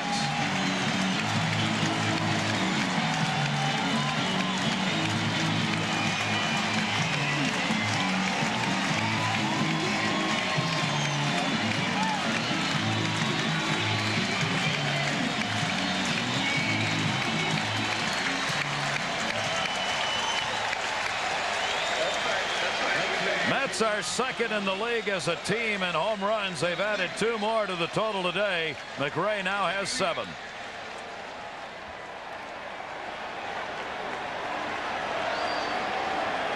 And all 7 of his home runs have been hit as a left-hand batter. And this one gives the Mets 2 big insurance runs. 5-2 lead. Agbayani's got the other home run for the Mets. So Jim Corsi coming on in relief, greeted by a home run to the second batter he faces. Cleans the bases. Here's Agbayani. He got his 10th home run in the 5th inning, 1 for 2 today. The Mets continue to pound out the long ball. 1-1 delivery. Inside to Agbayani, 2-1. Right out over the plate again, Ralph. Looked like a screwball or an off-speed palm ball. Change up that did not get down and away, and Brian kept his hands back, hit that right on the nose. Cut off Offerman, a throw. Not in time. Fry tried to get that ball coming over from short. Went by him. Offerman picked it up. But Agbayani is on with an infield single. Well, a good backup play by Offerman, who's had some sort of a wonderful day or series with the New York Mets. Made a good play, almost got the man at first base after Fry can't make it. See why Fry couldn't cut it off. The ball hit the base and died. Fry had cut across it. If it hopped, he might have been able to pick it up. He was playing a short hop. It never hopped. Hit the bag and right down into the dirt. Ray Ordonez now step off by Corsi. 2 real good things on that last play. The single by Agbayani. Offerman backing up to play defensively, and the hustle by Agbayani down the line. You can't presume that Offerman is not going to be there, and Benny was hustling down that line and just did beat the throw. Corsi's given up 4 home runs now, the 4th being the one hit by McRae. Agbayani, the base runner, with 1 away. And Jim Corsi trying to keep it at 5-2. Red Sox had got it to a 1-run game on the home run by O'Leary in the 6th inning. Red Sox now see it go up to 3 as the Mets add 2 more here in the 6th inning, and not done yet. Orel Hershiser, the on deck batter. Jimmy Williams going to the bullpen to try and protect Portugal, but he's charged with 4 runs on 8 hits over 5+ innings. And the pitch taken for a strike. 1-1 to Ray Ordonez. Boy, Ray's been hot. He's got 10 hits in his last 20 at bats. He's putting the average up there. There you see 78 home runs this season, second only to Arizona. Diamondbacks with 98 lead the National League, 20 ahead of the Mets. And as Ralph mentioned earlier, the Seattle Mariners lead the majors as a team in home runs. Agbayani being held at first base. Staubach over there. Runner goes 1-1. Ordonez punched it out the left field, and this will be an easy double play. Throw comes back into Offerman, and he'll tag Agbayani. O'Leary made the catch. Agbayani running. Ordonez hits into the double play. Ordonez was trying to put it into the shortstop hole when he cut to second base, but he ended up hitting a fly ball instead. Bob and Ed Dolman loves those fireworks, folks, and so will you. Friday, July 2nd, firework night here at Shea Stadium. Atlanta Braves are in town. Sponsored AC Delco Parts Authority. Tickets 718-507-TIXX, or you can visit the website www.mets.com. Bob and Ed Dahlman knows fireworks are good. Come see him July 2nd. Bring your kids. See you at Shea. Maybe somebody put a cherry bomb underneath You just, Bob and Ed Dahlman. I'm telling you, you are just brutal. Bob and Ed Dahlman likes you. He liked the way you pitched. He's always been a supporter. Yep. We asked him. He said yes. Yep. He says yes to everything. Bob and Ed Dahlman, would you like to go on a long trip on a slow boat? Yep. Again, this is the second time in a series he's turned his back on you. Do you still like me, Bob? I don't know. You know, he and Mr. Met ought to go on a long trip just to get things ironed out, you know? They got a piece of copy they can take with them. 3-1 count on Jeff Fry. And he walked him. You know what they can make? Some of the noise, too. Yeah, that's right. It'll be a nice, peaceful, quiet Sunday afternoon. Back to baseball. Can't have it. That is the second walk given up by Oral Hershiser, and just in case, Mets will have the bullpen ready. Hershiser's longest outing came against Philadelphia, 6 2/3. Last 3 games, 3 starts, 6, 5, and 6 respectively. And Dave Wallace, the pitching coach who took over for Bob Apodaca, is on his way out to talk with Hershiser as we were in the 7th inning. Red Sox with a runner on. Mets leading at 5-2. Now the bullpen started to throw immediately at the start of this inning. Turk Wendell got up down there. Hershiser is not a pitcher that is going to finish a game for you. That's the general rule. Yes, and he does have a 3-run lead, but what is his pitch count? Usually the pitching coach, as it was with Bob Apodaca, would go out there and take out the pitcher if he is to be relieved. They would like to get through this inning if they could, obviously, with him. Wallace, a former pitching coach with the Los Angeles Dodgers, has been Steve Phillips' right-hand man as far as pitching has been concerned in the organization. And that one ripped into right field by Trot Nixon, and that may be it.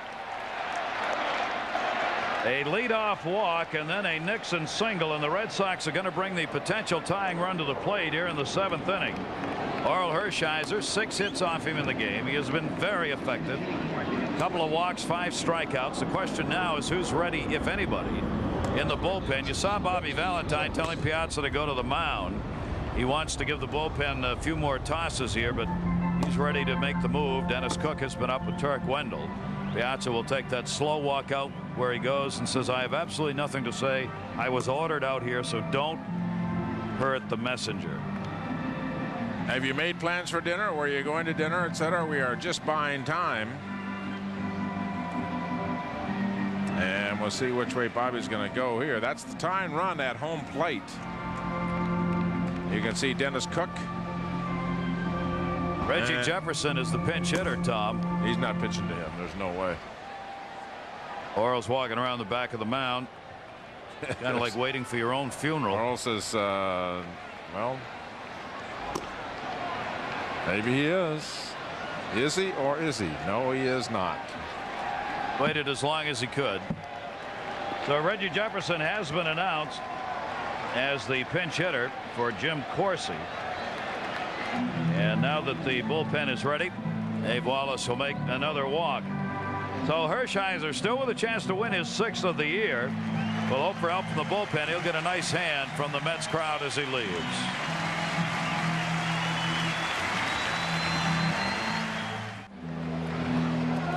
So all Hershiser leaves after 6+ innings, and the tying run will come to the plate. Oral looking for win number 196 for his career. 2 active pitchers in the major leagues. Roger Clemens has 239 wins, 207 for Greg Maddux. Henderson is 3rd among active players with 195, looking for 196 today, and behind him Doc Gooden has 187 career wins. Did we ever find out how many 200-game winners there are in the major leagues, in Major League history? 94? 94. We gave that question to the crack PR staff for the New York Mets, Jay Hurwitz, and all his underlings who scuffled around and found that piece of information for us. I would have thought there would have been more than that. I thought there would be more than that, off the top of my head. I was surprised. Yeah. I thought it was well up over 100, and not to that mark yet. Dennis Cook has not pitched for a bit here. Last outing came against Toronto on the 9th. Worked a couple of innings, non-decision, didn't give anything up. Kind of been rested out there. Greg McMichael, of course, has now returned for the Mets, so the Mets have extra depth in that bullpen. By the way, we haven't mentioned it. Tom hit on it perfectly. We talked about it Friday night when we saw the ace reliever of the Boston Red Sox come on and get torn up. Flash Gordon, Tom Gordon. Tom wondered whether or not there might be something wrong with his arm since they went out there and got him in a hurry. Well, in fact, they sent him back to Boston for an MRI to determine whether or not something's wrong. He had 54 consecutive save opportunities that he converted, and now last 2 he's not converted on. Flash Gordon is not with the club right now. You said you went right from the MRI to 54, and I thought you were going to tell me he found 54 bone chips in his elbow. I said, no wonder he went back to Boston and has been ineffective. I wish that on no one. Oh, absolutely. Wow. Reggie Jefferson's not going to get the hit. Mike Stanley has come on to hit for Jefferson, who never got to the plate but was announced. With the left-hander Dennis Cook coming out of the bullpen. 2 on, nobody out. And the pitch is taken inside for a ball. Red Sox called up Kurt Bullinger from the minor league team yesterday to take the place of Brett Saberhagen, who's gone on the DL. So Flash Gordon not on the DL yet. They'll wait for the MRI results. And there's Saberhagen, who is on the DL because of that cut in his foot. He was supposed to start today. That's why Portugal made the start. Mike Stanley sitting 270. And a big inning in this game right here in the 7th with 2 on and nobody out. Cook's pitch is down low, 2-0. And Mike Stanley, you better not make a mistake with a fastball above the waist. He is a good high fastball hitter. And he is very strong. He can hit the ball a long way. Of course, played for the Yankees. Stanley is 3 for 8 in the times he has faced Dennis Cook. 2-0 count. Hitters count right here. 3-0. Stanley's been one of their better RBI men. 327 with runners in scoring position. He and Dahlbeck have had the 2 best numbers of the regulars in that department. And you'll see if Jimmy Williams gives Stanley the green light here. What do you send him up for? 3-0. You let him go. You're looking for the home run. And not close. So Dennis Cook delivers 4 pitches out of the strike zone to the first man he faces, and Mike Stanley's on, and the bases are loaded with Offerman coming up. Only 3 walks in the game, 2 by Hershiser, 1 by Cook. Bullpen remains active. Bobby Valentine will keep it alive. Darren Lewis will come on as the pinch runner now for Stanley. And he'll probably stay in the ball game. Stanley out of there, drawing the walk. This is where American League managers can get caught. Jimmy Williams had sent Jefferson up too quickly, probably should not, Jefferson rather, probably should not have had him announced quite as early, or at least tried to hold him back. Now he's used 3 players in that one spot. Jefferson never got the hit. Stanley gets a walk, and he has to pinch run for him. As the game goes along, you can get caught without a very long bench. Jimmy, of course, was a coach in the National League with Atlanta, so he is used to this kind of a game, the National League game. Nevertheless, it's not what he's been doing for the last 3 years with the Red Sox, primarily in that American League. Jose Offerman, bases loaded. 1-1.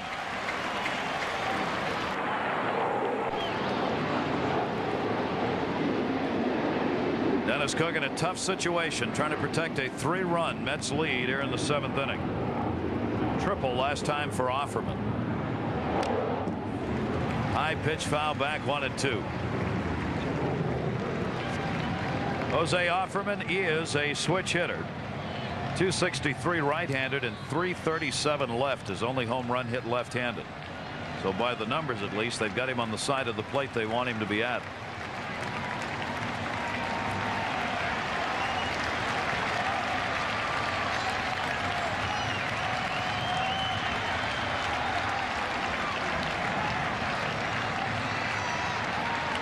Offerman 2 for 5 lifetime off Dennis Cook.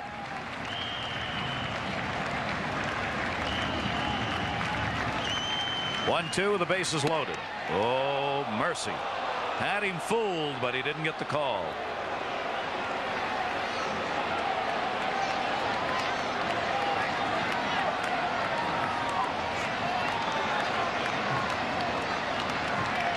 Hershiser responsible for the first 2 runners, Fry and Nixon. 2-2 delivery. Full house.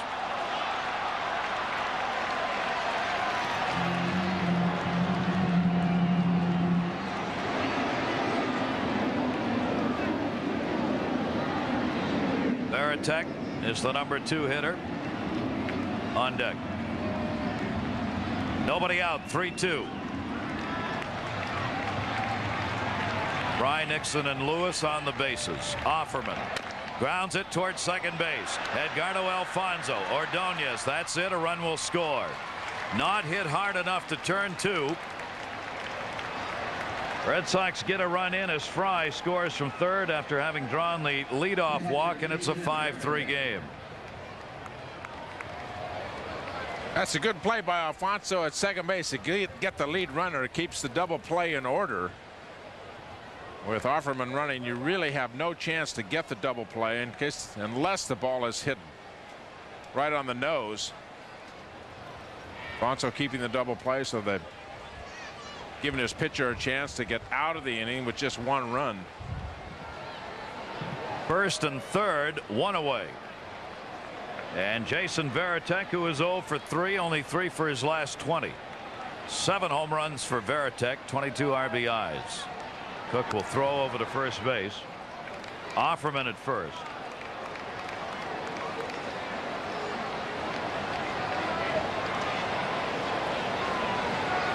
Red Sox trying to mount a comeback here. 1 run in the 7th inning. Still only 1 away. Cook wants the double play ground ball. Strike 1 on Veritek.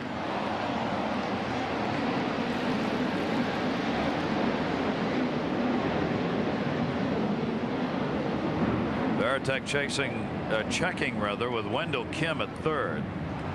Suppose there is a chance here. Offerman might run. He's got 11 stolen bases, but he's been caught 7 times.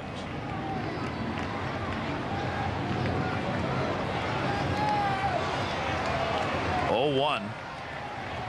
Long look. And that one hit in the air to left field. Ricky Henderson near the warning track will have room and hauls it in.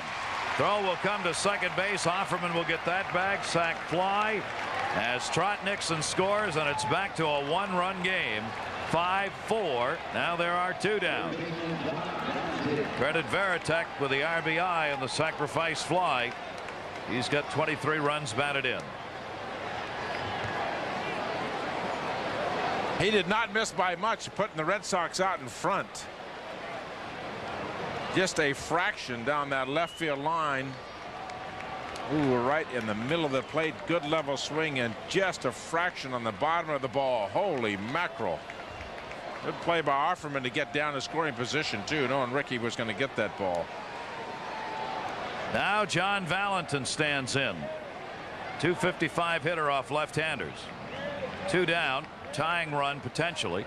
Right out there at second base with speed, Jose Offerman. 2 for 3 today. Valentin with a double and a single. Outfield deep on Valentin. Speed pitch for a strike. Do you think there's a chance in this game that we're going to see Nomar Garciaparra in the 8th or 9th inning? Mercy. I would think somewhere you get. Unless we don't know something about his condition. He didn't start today, supposedly. Just a day off. Here's the 0-1. Fastball this time, 1-1.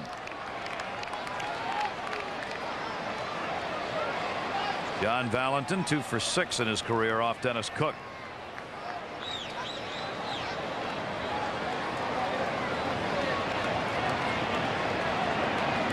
Seesaw game here.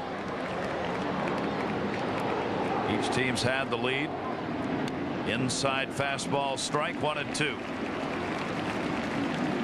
Boston got a run in the 4th. Take the lead on O'Leary's double. Mets came back 3 runs in the 5th inning and jumped out. Red Sox cut it to 1. Hershiser, good start. Responsible for the runs scored in this game. 1-2 delivery.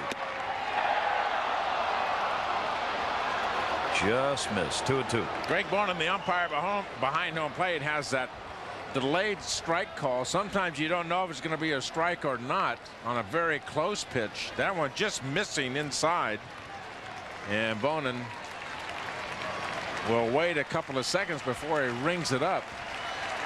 You notice that? Give a little anxiety to those pitchers is exactly right. Runner goes and fouled off.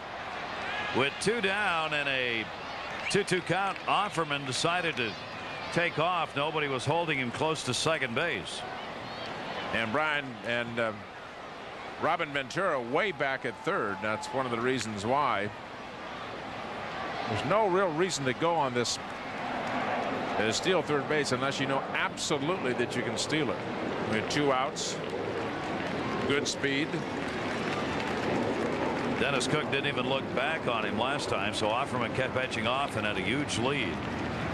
2-2.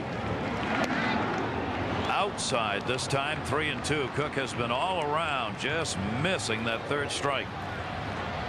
3-2, 2 down. There's Garcia-Parra getting the bat. What a hunch, huh? Here's the 3-2. Runner going again and struck him out. So Dennis Cook gets the strikeout on Valentin. And Orel Hershiser, charged with 4 runs and 6+, could still win this game. A 5-4 ball game. The Hall of Famer Tom Seaver here. Tom, what a setup job. Enjoyed between innings here as 2 of his all-time favorite characters and supporters on hand. Mr. Met, of course, on the left, and Bobbin Head Doll Man on the right. Tom, you're not watching our picture. No, I've got to look up these pictures. Oh, I've got work to do here. This guy was just called up from Pawtucket, where he had worked in 11 games, 12 innings. His brother Jim Bullinger has pitched in the major leagues for a while. Now Kirk Bullinger's back. 9 years in professional baseball, 7 years rather. This is his 9th major league game. All the rest of it at the minors. So Bullinger comes on in relief, with the Mets on top by a score of 5-4, and Cedeno will come on as the pinch hitter for Dennis Cook in the number 9 spot, with Henderson and Alfonso to follow. Cedeno is a pinch hitter, 273. Down to third, playing in was John Valentin. 1 away. Boy, he has had 2 of those balls at third base that are hit right off the end of the bat. And very tentative because it gets right to the glove, and the spin can take that ball anywhere. Watch the swing by Cedeno, and it'll come right off the end of the bat. Right down off the end of the bat and squiggle down toward third base. You got to be a little bit tentative, which is difficult to do because of the speed that Cedeno has too, but a good play by Valentin. So Bullinger retires the first batter he faces at the major league level this year. And 1 away. Henderson now up, bottom of the 7th inning. Henderson an RBI single in the 5th rather. Edgardo Alfonso's had an RBI single this game. Agbayani's had the home run, 2 RBI homer by McRae. One of the things you want to do when you come out of the minor leagues, if you're not sure, you got to lose your hat on the delivery of the pitch to try to fool the hitter. Watch this. Now, see, now you get the hitter to look at that hat, and then you sneak that slider right by him. Pretty tricky stuff. He's got that sidearm delivery. 1-1. The veteran minor leaguer does not stop the motion in the middle of that. That's what you learn. 7 years worth. Just got called up yesterday. Red Sox on a road trip probably do not have a lot of hats. At least not the size Kirk Billinger wears. He's lost it twice so far. Of course, we've lost it more times than that today, but he's trying to catch up with us. 237 average for Henderson. Ground ball right back to Bollinger. 2 down. As long as we're getting all over Mr. Bobbinhead, Dollmet, or whatever you call him, and Mr. Met, etc. You're the one getting I'm the one. Well, yeah. I was a little bit. I got my wires crossed. Things go well. It's we. When it's you. Now, wait a minute. Who's negative? It's you. Right. Got it. You interrupt. Yeah. The Red Sox, one of the classic uniforms in baseball. I'm leading to something here. I know you are. Yeah, absolutely. Have you seen the Los Angeles Dodgers uniforms? Yes. I mean, there are traditional uniforms. The St. Louis Cardinals, the people of the Yankees, the history of the game, right? The Red Sox. Oh, it's just from a historical standpoint, the great classic uniform. You've seen the Dodger uniforms. They got some blue tops with this. I mean, they've had one of the great traditions in baseball history. You've seen the billboards at Dodger Stadium. Yeah. With all those people. Have you seen the Kevin Brown the other night pitching with that god-awful uniform that he had on? Yeah. Why? They're owned by Fox. Well, they ain't getting it. They don't understand it yet. Let's put it that way. Rupert Murdoch did not make his money. That hat they had, that stupid hat they had, that'd be like the St. Louis Cardinals taking that. Take those Cardinals off the bat across the front of the uniform. It's one of the classic baseball uniforms ever. Anything It's else? simple. I know. It's just so simple. You shake your head in disbelief. Well, can it be true? They've almost removed the organ as well. They now are pumping in loud, obnoxious music like everybody else. Well, now that we're getting into everybody's kitchen here. 1 ball, 2 strike count. Here on our final day at work for the Mets, we just wanted to say it's been most enjoyable being with you. Edgardo Alfonzo delivers a base hit to left field. Well, Alfonzo's on with his second hit, 2 for 4 today. He's got an RBI, a couple of singles. And the Mets, leading 5-4, want to tack on more. They've got 11 hits in the game. Olerud Piazza due up. Fonzie's getting his swing back. He had to kind of step back a little bit on that. That sidearm delivery will get you bailing a bit. Good job. That's going to be it, however, for Bollinger. He will have worked 2/3 of an inning, charged with a hit, responsible for the base runner. Bollinger will leave the game, and now with John Olerud coming up, Jimmy Williams decides he wants the left-hander on to face him, so Real Cormier is out of the pen. 1-run ball game in the 7th inning. Strategy employed here. Both managers trying to get the matchups they want. With John Olerud coming up, the left-hander Real Cormier is out of the bullpen.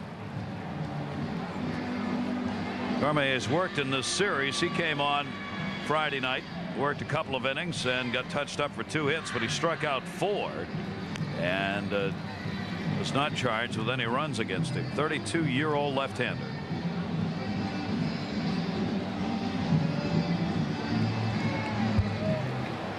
I am a front runner. That song's okay to play. That noise Bully is Bully? all right. Yeah, Oh, that's yeah. one of the classic rock and roll songs of all time. You can play Sam the Sham and the Pharaohs. Yes. And Wooly Bully. That's acceptable. Absolutely. We just object to the ones we don't like. I came to the ballpark listening to Randy and the Rainbows, for God's sake. Here is John Olerud. Left-hander against left-hander. 2 down. Runner at first base. Edgardo Alfonzo the runner. One of the big questions when John Olerud came from Toronto was how would he hit against left-handers. He has answered that sparklingly well, thank you. 286 this year off the southpaws. Now that he's no longer required to pull the ball as Toronto wanted him to do. He sprinkles line drives hard to all parts of the ballpark. Dominic Holding at first base. 1-0 count on Olerud, is batting .316. John has not had a good month of June. Hitting 195 coming into this game today in the month of June. 8 for 41. He's had one hit today, 1 for 3.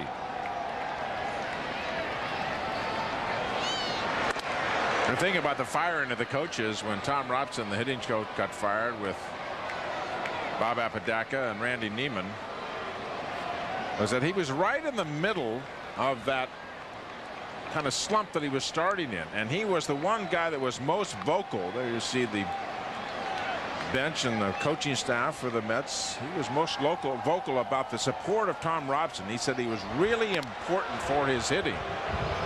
And Robson's departure couldn't have been, the timing couldn't have been worse for John Olerud. Mickey Brantley, the new hitting coach, out there working with his hitters every day. And they work together in spring training. They know each other. This is nothing new. They know these hitters. The hitters know the hitting coaches because they've worked together a lot in spring training. 1-1. But hitters and pitchers will develop relationships with people that they work with and for. A certain hitting coach that will relate more. It doesn't have to be the designated hitting coach. And not any coach knows everything about everybody. You can learn from everybody. Basic fundamentals, and each hitting coach has to know the basic fundamentals of why certain hitters are good and what makes them good consistently. 1 ball, 1 strike count. And Olerud. Oh, Dahlbach makes a nice play. Good play by Brian Dahlbach, who is coming off the bag. The ball was not hit hard, but because he was on the bag, he had to move a little bit here to get to this. Otherwise, that would have been at least a single. Instead, inning over. Are you ready to face Hank Aaron? Hank Aaron will be at Shea on Saturday, July 3rd, as the Mets commemorate the 25th anniversary of his 715th home run. All kids will take home a Hank Aaron commemorative mini bat, courtesy of Jayco Electronics. I'm sure glad I don't have to face Hammer and Hank. Be here when the Mets battle their division rivals, the Atlanta Braves. For tickets, call 718-507-TIXX. Take a look at our Toyota line score. The Mets 5-11-0 through 7. Boston 4-6-0. Orel Hershiser still the pitcher of record for New York. 4 runs, 6 hits over 6. Mark Portugal, good start, ran into trouble in the 5th inning when the Mets scored 3 runs on 5 hits. Jim Corsi surrendered what is now the go-ahead home run by Brian McRae, a 2-run homer. Mets will make changes here, and Benny Agbayani will move around into left field, and Roger Cedeno will come on and play right, with McRae still in the middle. And Greg McMichael, second appearance of the year, came on Friday night off the DL. And McMichael looked pretty good. He'll get a second appearance. He worked an inning, gave up 1 hit, and walked 1. In his first appearance this year. Finished up last year, injured in spring training, long DL, long recuperation in the minors. Now back with the Mets. Brian Dahlbach will lead it off as we go to the 8th inning. And this is a situation that the Mets have normally brought Armando Benitez into the game. Benitez pitched yesterday. Usually Bobby Valentine has used Benitez in the 8th and then Franco in the 9th. But with McMichael back, we'll see if this is going to be the routine. Benitez might get to share more of the save opportunities situations, mightn't he, Tom? I would think so. That's the role that they want him to eventually assume, to be the closer, be that guy out of there. When you've got that kind of fastball, the old classic flamethrower that can come in and strike out the side. Well, Benitez is that type, 100-mile-an-hour fastball. They want him to develop into that, certainly. McMichael just the opposite, all off speed stuff. And Greg McMichael will set up his fastball, but it is not an overpowering fastball. Stayed inside to Brian Dahlbach. They want to check, see if he went around at third base. No, Ed Rapuano says. And a 2-ball, 2-strike count on Dahlbach. Game still in jeopardy here for the Mets. 5-4. Red Sox getting 2 in the 7th inning to get back into it. The RBIs. Veritek got it on a sac fly. Pull him to within 1. 2-2. Check swing. He went around on that one. Greg McMichael gets the strikeout. 0 for 4 in the day for Brian Daubach. Take a look at it again. The off-speed pitch. He certainly went. McMichael, a lot like Jim Corsi on the other side of the field. Corsi with the herky-jerky kind of funky delivery. McMichael somewhat the same way. He fits perfectly in the bullpen pattern for the New York Mets with that kind of herky-jerky sidearm, semi-submarine delivery. The Mets have a lot of guys coming out of that bullpen who just have different looks. They can give you different looks. The home run ratio for O'Leary. Big odds against the right-handed pitchers. Stayed inside again. Missed that one. 1 ball, 1 strike. McMichael with that delivery, basically going to be a sinking ball pitcher. Going to pitch both sides of the plate, change speeds. O'Leary, the leading home run hitter for Boston now with a dozen, as we mentioned, after he picked up the 12th home run. Last couple of years, he's hit the ball a lot harder, home run wise. 23 last year, 15 the year before. 23 a career high for him in professional baseball, home runs in a season. And that one misses inside. 2 ball, 1 strike count on Troy O'Leary. Bear in mind, Garcia-Parra is still waiting over there in the bench. Take a look at the motion from Greg McMichael. High knee kick, shoulder drops down, a little herky-jerky, head flies, gets you out in front, change speeds. Can't get much more on the front than that one was. They can't. Good arm speed and nothing comes out.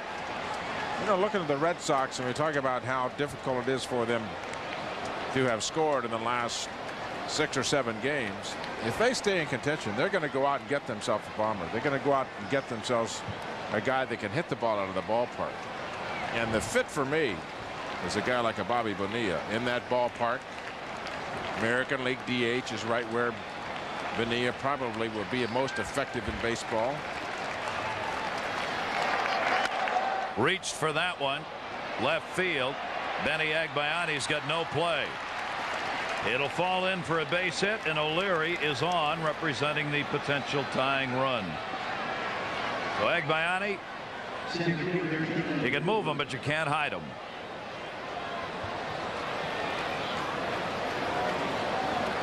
Swing of the bat, and it looks like, yep, right off the end. About the 5th ball today we've seen come right off the end of the bat. The swing could fool the outfielder, but that ball just was not hit hard enough for Agbayani to get to. And of course, the outfielders playing deep to prevent the 2-base hit. It's still a 1-run ball game. Buford batting, and he's out. The ball hit him when he came out of the batter's box. Jimmy Williams will come argue. Greg Bonet, the home plate umpire, immediately made the call, and all of the Mets, Piazza, Ventura, and McMichael, thought that was the case. If you're still in the batter's box and the ball hits you, it's a foul ball. If you're out of the batter's box and the ball bounces up and hits you, you're out. That's one of the things in baseball. It's an automatic argument, no matter which side, because it is just an interpretation or a judgment call. Said no, he wasn't in the batter's box. Yes, he was in the batter. No, he wasn't. He was still in there. No, he wasn't in there. And a good reaction by Piazza. That was part of the sell right there. Piazza immediately said, hey, ball hit it, ball hit it.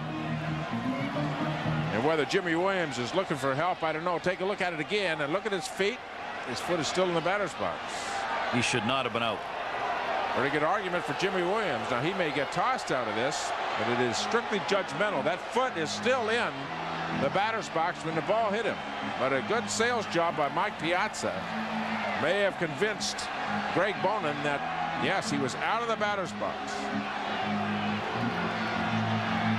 Frank Pulley is coming in for second base. He's the crew chief.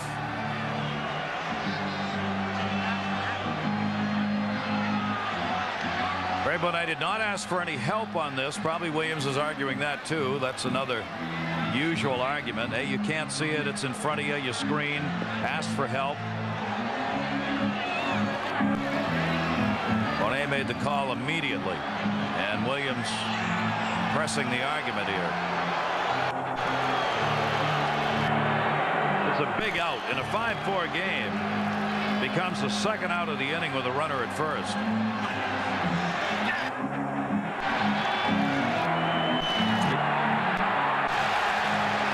He's about run out of time here, and I think he's ready to go. Well, he might be out there just to get thrown out, too.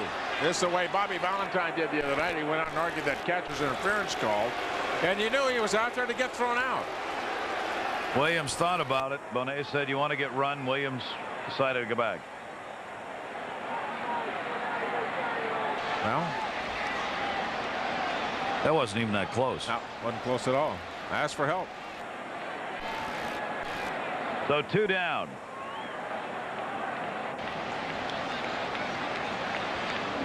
Big out. Jeff Fry. O'Leary remains on at first base, 2 away. 8th inning. Mets leading by a 1.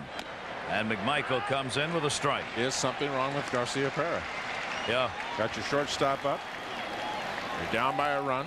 8th inning. You're going to save him for the pitcher. In the 9th, if you don't get the run here. He's had a bat in his hand.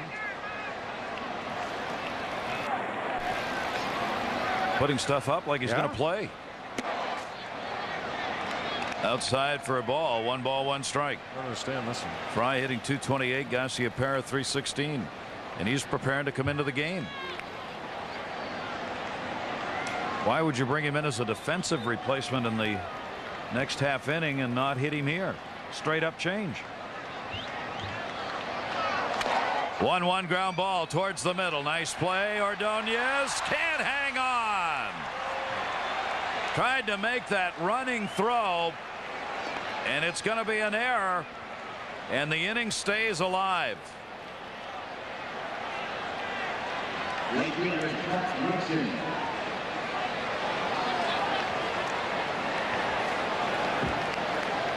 Well, he had it, he didn't have it, he had it, he didn't have it. He got a long range to get that ball on the first base side of second base. I thought after the first bobble, he is such a good athlete and so graceful, you thought maybe he would come up with it. Couldn't find the handle the second time. I was looking to the dugout to see where is Garciaparra. 4 errors, Ray Ordonez in the year, and Trot Nixon strike 1. Red Sox 2 on. That's the first error of the game. 2 on, 2 down. And now Garciaparra comes out in the on deck circle to hit for the pitcher.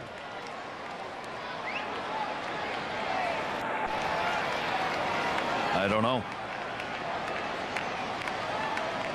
And Fry would have been the straight up. 0-1. Swung on a miss. Only 1 man left on the bench for a backup catcher, but you got to try and win a ball game. That's your shot. Best hitter, time run on first base.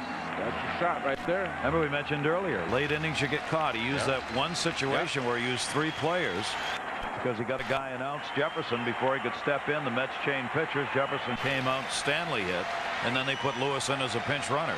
3 guys, 1 spot, 1 series. Trot Nixon, the 0-2 delivery by McMichael's outside, 1-2. Same thing Bobby Valentine did the other night. It was 3 guys in 1 spot. And Matt Franco was going to hit, and they brought in the left-handers, and then so they brought up Pratt. Pratt went to first base, and they had to put in Lopez. So they burned 3 guys and 1 at bat. You carry a lot of pitchers. You carry a big pitching staff. You have limited number of guys to work with off that bench. Fouled off or not? No, missed it. He's out of there. McMichael gets the strikeout, his second. No runs, a hit, and an error, and 2 left on, and a disputed call. More and more people throughout the New York area are choosing to get their news from the WB11 News at 10. Join Mary Murphy, Howard Thompson, our own Sean Kimmerling with sports, and Joe Chaffee with the latest weather tonight and every weekend. The WB11 News at 10. New York's fastest growing late news. Well, we go to the 8th inning, and the changes have been made. Piazza will be coming to the plate. There he is. Garciaparra comes on to play ultimately as a defensive replacement for Fry in a double switch as Tim Wakefield becomes the 5th pitcher, the knuckleballer, in for a strike. He has picked up a couple of saves this year, 15th appearance. And like most knuckleballers, when he's on, you can't come close. When it's not knuckling, he gets that heck beat out of him. Piazza swinging through it. It's like trying to hit a wiffle ball when it's working. 0-2. One of the amazing things of watching watching a knuckleballer throw. Look at the effort. Look at this. This is less than batting practice. And almost the harder you throw it, the worse off you are. Catchers just love him. They love him as much as the Bob and Ned Dollman's what they love him. Jason Varitek, Benoit Wellham, of course, used to come on. They'd bring on a glove that was about the size of the ballpark just to try and knock it down. And he strikes him out. So Piazza batting on the knuckler. Third baseman Ventura. Wakefield gets the strikeout. You can see the setup of the ball. No question about the knuckleball. Well, it's almost as if the harder you swing against the knuckleball, the worse off you are. You try to pull that pitch, and he's got you. Johnny Bench used to stand right on the plate against Phil Niekro. Get right up on the plate and dare him to throw it. Robin Ventura's had pretty good luck off Wakefield. 7 for 22 with a home run, .318 batting average. 1 ball, 1 strike on Ventura. Wakefield, of course, started with the Pittsburgh Pirates as a starting pitcher. He's now gone to the bullpen. Has been a starter with the Red Sox too, but has been so inconsistent in his performances that you just never know from day to day. And if he comes on and doesn't have it, you end up eating up the bullpen in a hurry because he gets hit hard early in a game. And a deep drive to right field. Robin waited on it, still fouls it off. 1-2.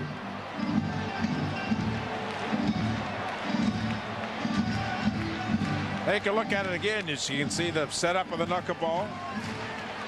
No rotation. And too far out in front. Popped up. Daubach at first. 2 down. Take a look at our Jeep game summary on this Sunday afternoon. Good ball game, still up for grabs.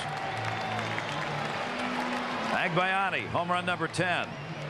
McRae, his 7th. Henderson and Alfonso RBI singles in the 5th inning. O'Leary for Boston, a home run, his 12th, 2 RBI day. Offerman and Varitek, the other RBIs that came in the 7th inning. Our Jeep game summary. 5-4. Mets lead it, out hitting Boston 11-7. Bottom of the 8th inning. Brian McRae with 2 down. Wakefield delivers down low for ball.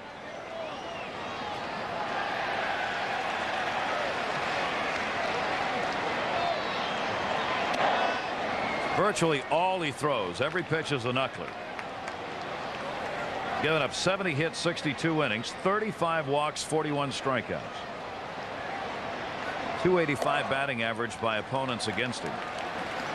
3.6 mark and 2 saves. Tim Wakefield. 3-0 the count on McRae. He'll come in there with a fastball, and that missed too. So he walked him on 4 straight. Well, this will be interesting watching Benny Agbayani hit against the knuckleball. You got to send Brian McRae here, try to pick up a run, don't you? Get him down to scoring position. Absolutely. Especially against a knuckleballer. Gets there so slow, you get a great jump. So hard to handle for the catcher. Agbayani with a 2 for 3 today. Now 405 on the season. 2 down. And the knuckler's in there for a strike. Brian McRae being held at first base. 2 stolen bases, but he's been caught 5 times. Varitek throws him out 28% of the time. Wakefield will step off, expecting he's going to go.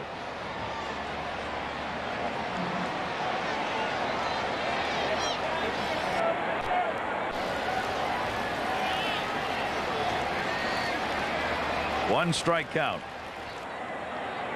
Pitch out, not going.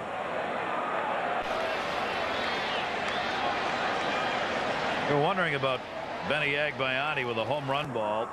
Here it was in the 5th.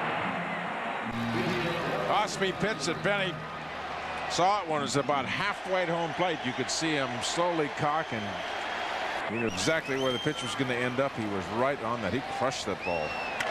Hits that hard to short. Garcia-Parra with a force at second base over to Offerman. That'll do it. So the Mets are retired in the 8th inning. We go to the 9th. Mets 5, Red Sox 4, and Garcia-Parra will get his first at bat. New York Mets baseball is being brought to you by Toyota. Stop by your local Toyota dealer and test drive a Camry. Toyota every day. Brewery Fresh Budweiser, who reminds you fresh beer tastes better.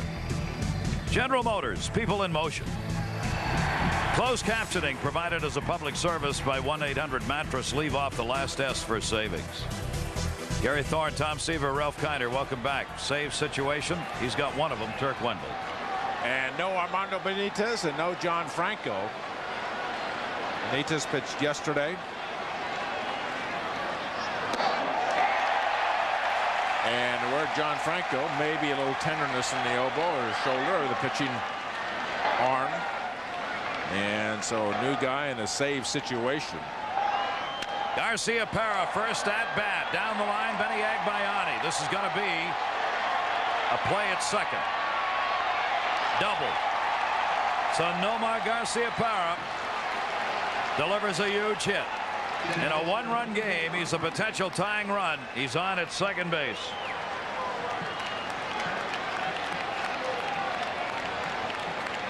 Well, we wondered where he was last inning with the tying run on first base. That's a slider up in the zone right down the left field line. And Garcia-Parra runs very well. I'm telling you, if Agbayani gets that throw on the base, they had a good shot. With body language by Turk Wendell. They had a shot at him if it had been a perfect throw to second base. But Garcia-Parra never hesitated. Didn't hesitate out of the box, and he never hesitated at first base. He was going all the way. Turk Wendell now. Tough situation in the 9th inning. Jose Offerman fouls it back. Offerman batting .319 on the year. A chance to tie this game up with a base hit. The outfield has moved in a couple of steps on Offerman. He has only one home run. He is a gap hitter, but the Mets outfield still moving in a couple of steps, believing they can get that ball in front of him if he gets a base hit. And that one, a broken bat bloop. Ray Ordonez.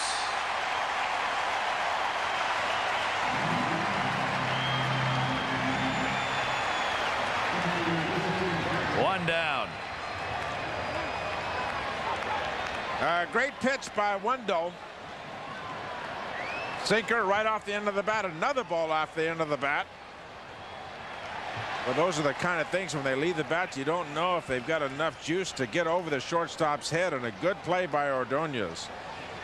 You see that glove go up and that ball go in, and the pitcher all of a sudden takes a big sigh. Whew. That's a big out. That first out, a big out. Farrell ended up a few rows back. Souvenir. Now Jason Varitek. Varitek, RBI and a sac fly. 0 for 3 officially. And Wendell gets a strike.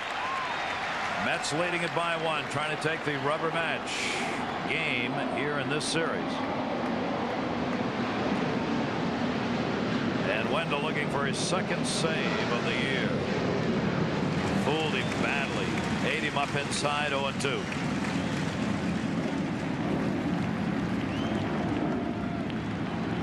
Turk Wendell's only save April 30 against the Giants. Valentine brings him in here. 0-2 count, holding the runner close at second base. 2 down.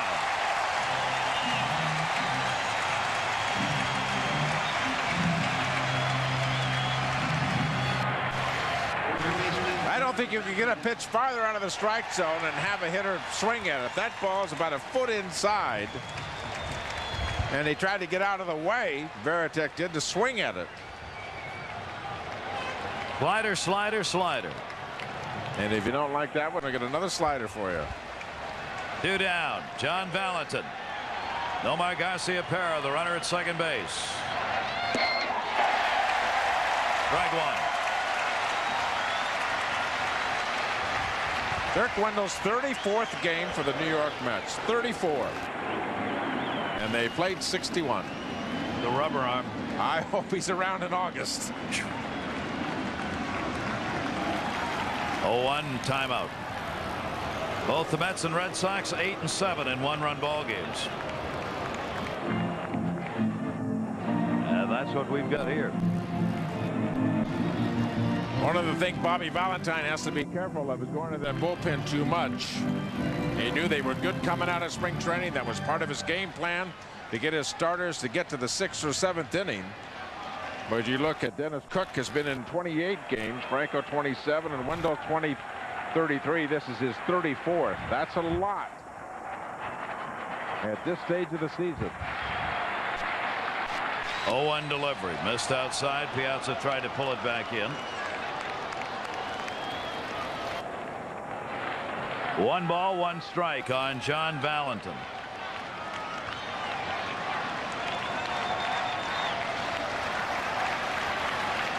Red Sox looking for that one big hit to get this ball game tied up. Mike Piazza thought he might have lost that one. It was in the webbing of the glove. 2-1.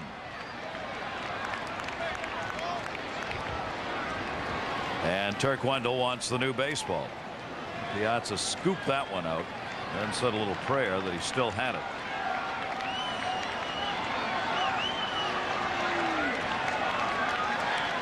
Let's get the go-ahead in the 6th inning. The homer by McRae, counting for 2 RBIs. Corsi charged with the go-ahead run. Oral Hershiser still the pitcher of record for New York. And 1 out away here, the Mets, while the Red Sox are 1 hit away from tying it up. Here's the 2-1.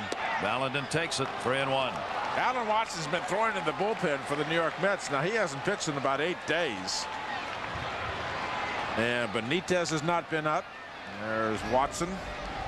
Franco has not been up. Gotta believe, Tom, if they were healthy, they'd be up. 3-1. 3-2. So the fans are up. 2 down, 9th inning, 3-2.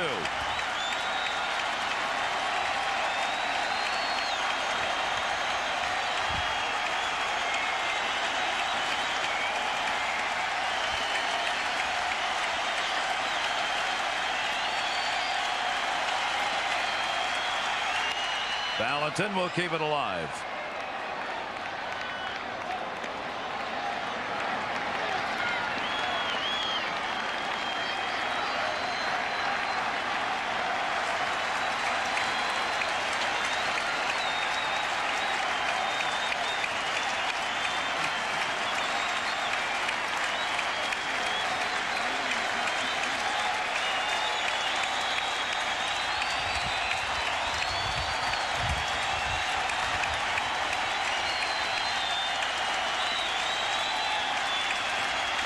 Two delivery again. Left field. Agbayani. He gets it. It's over. Wind blowing it. Backs up. Holds it in. Mets win it 5-4. Oral Hershiser 6-5. Jim Corsi takes the loss. 1-3. Second save of the year for Turk Wendell. And for Benny Agbayani, an eternity. And a few deep breaths on that bench, no question about it. We talked about the wind in the first inning. And Benny just stayed with it, stayed with it, and stayed with it. There were a few people over there on that bench, that Met bench, taking some deep breaths. Another good offensive day by Agbayani. Here, look at it again. The 3-2 pitch. Got it up above the top of the strike zone. Turk Wendell got away with a pitch there. And it's simply perseverance by Benny Agbayani in left field gets it. And Turk knows it. He ran as far as Agbayani did. He's got to come out of his shell, that kid, I'm telling you. So the New York Mets have taken the series from the Red Sox, winning 2 out of the 3 games. And the Mets continue to be a hot ball club, having won 6 of their last 7. We'll be right back to Shea. Mets 5, Red Sox 4. There you see the winner, Oral Hershiser, goes 6-5 as the New York Mets get the 5-4 win in this ball game, and Turk Wendell comes away with the 2nd save. And the Mets have now won 9 and lost 7 in the 1-run ball game departments. And for New York, they continue to be a hot ball club over the last week, Tom. You know, one of the things that I say about this ball club, and we talked about it earlier at the start of this ball game, about all the stuff going on around it, the stuff between Bobby Bonilla and Bobby Valentine. The veteran Oral Hershiser on the mound. The veterans Ventura, O'Rood, Piazza, etc., just hanging in there playing baseball. It's very easy to get distracted, but again, I'm very impressed with the character of the veterans in this ball club holding stuff together. Congratulations to Oral Hershiser, 196. That's an important number for him, and he's getting there closer and closer. Tom, one of the veterans who's delivered under tough circumstances, Brian McRae, did it again today. Here's a guy he and Bonilla both put on waivers. Nobody claimed them. They both knew it. But in the 6th inning, Brian McRae came alive, runner on base. This is home run number 7 on the season. As he drilled this off course, he would come out of the bullpen, and that proved to be the game-winning run. So Brian McRae, another one of the guys who's not been taken out of his game because of what's gone on this past week. He goes on as a professional. His father, you know, he talked about his guy at Heritage. His father had a great professional attitude about how he played the game, Hal McRae, and he follows right in his dad's footsteps. Hal McRae, one of the most respected veterans in the game of baseball in the American League when he played with the Kansas City Royals. Now, how much of a need for concern is there regarding the bullpen, Tom, in light of the fact that both Benitez and Franco were not even gotten up to throw in the bullpen today? I think there is concern. I don't know whether Franco does have an injury or not, or whether he has some tenderness or not. There's a difference between tenderness and an injury. I think the other issue is how many times are you going to use guys in a row?